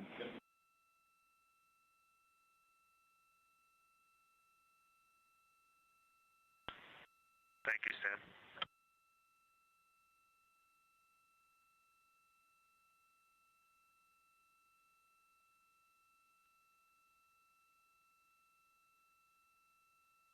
Now less than 4 minutes until the return trajectory correction 1 burn.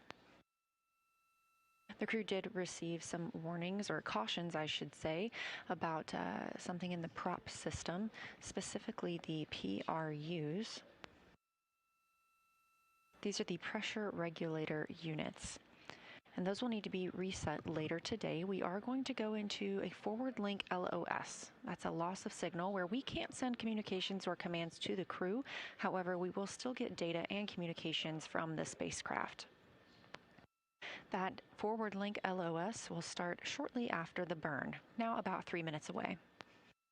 And the team here in Mission Control Houston remains go for that burn.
Now 2 minutes away from the return trajectory correction burn. Again, this is a small burn using the reaction control system thrusters on the Orion spacecraft.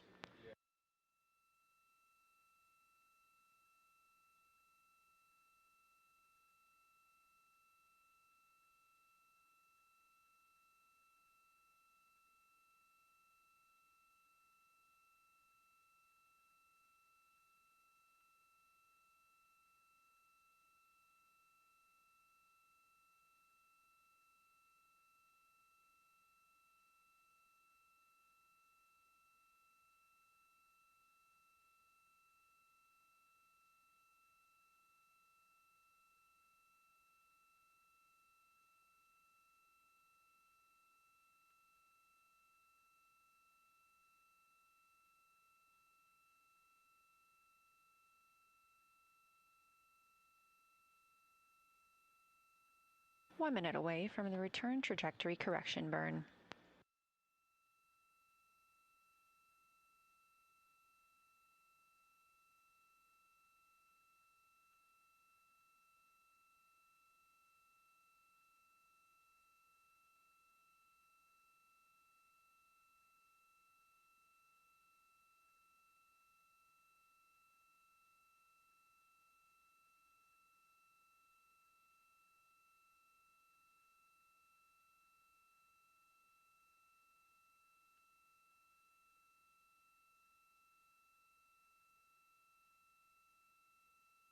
Standing by for the RTC-1 burn.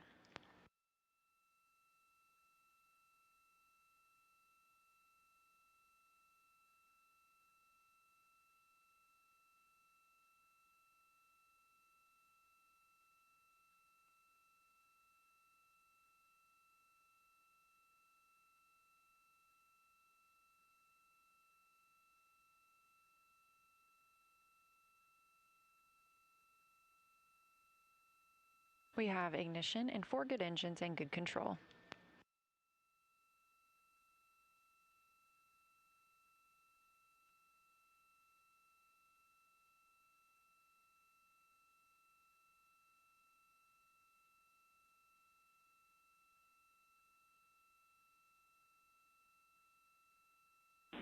Integrity preliminary look is a good burn. Still assessing. 40 seconds to LOS.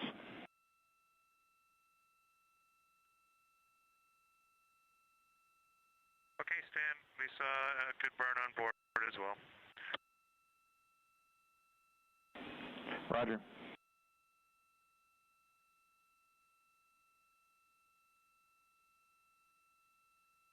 Confirmation from the crew that they also saw a good return trajectory correction 1 burn coming at 7:03 p.m. Central Time. This view coming from the spacecraft, looking down at the European service module and the solar arrays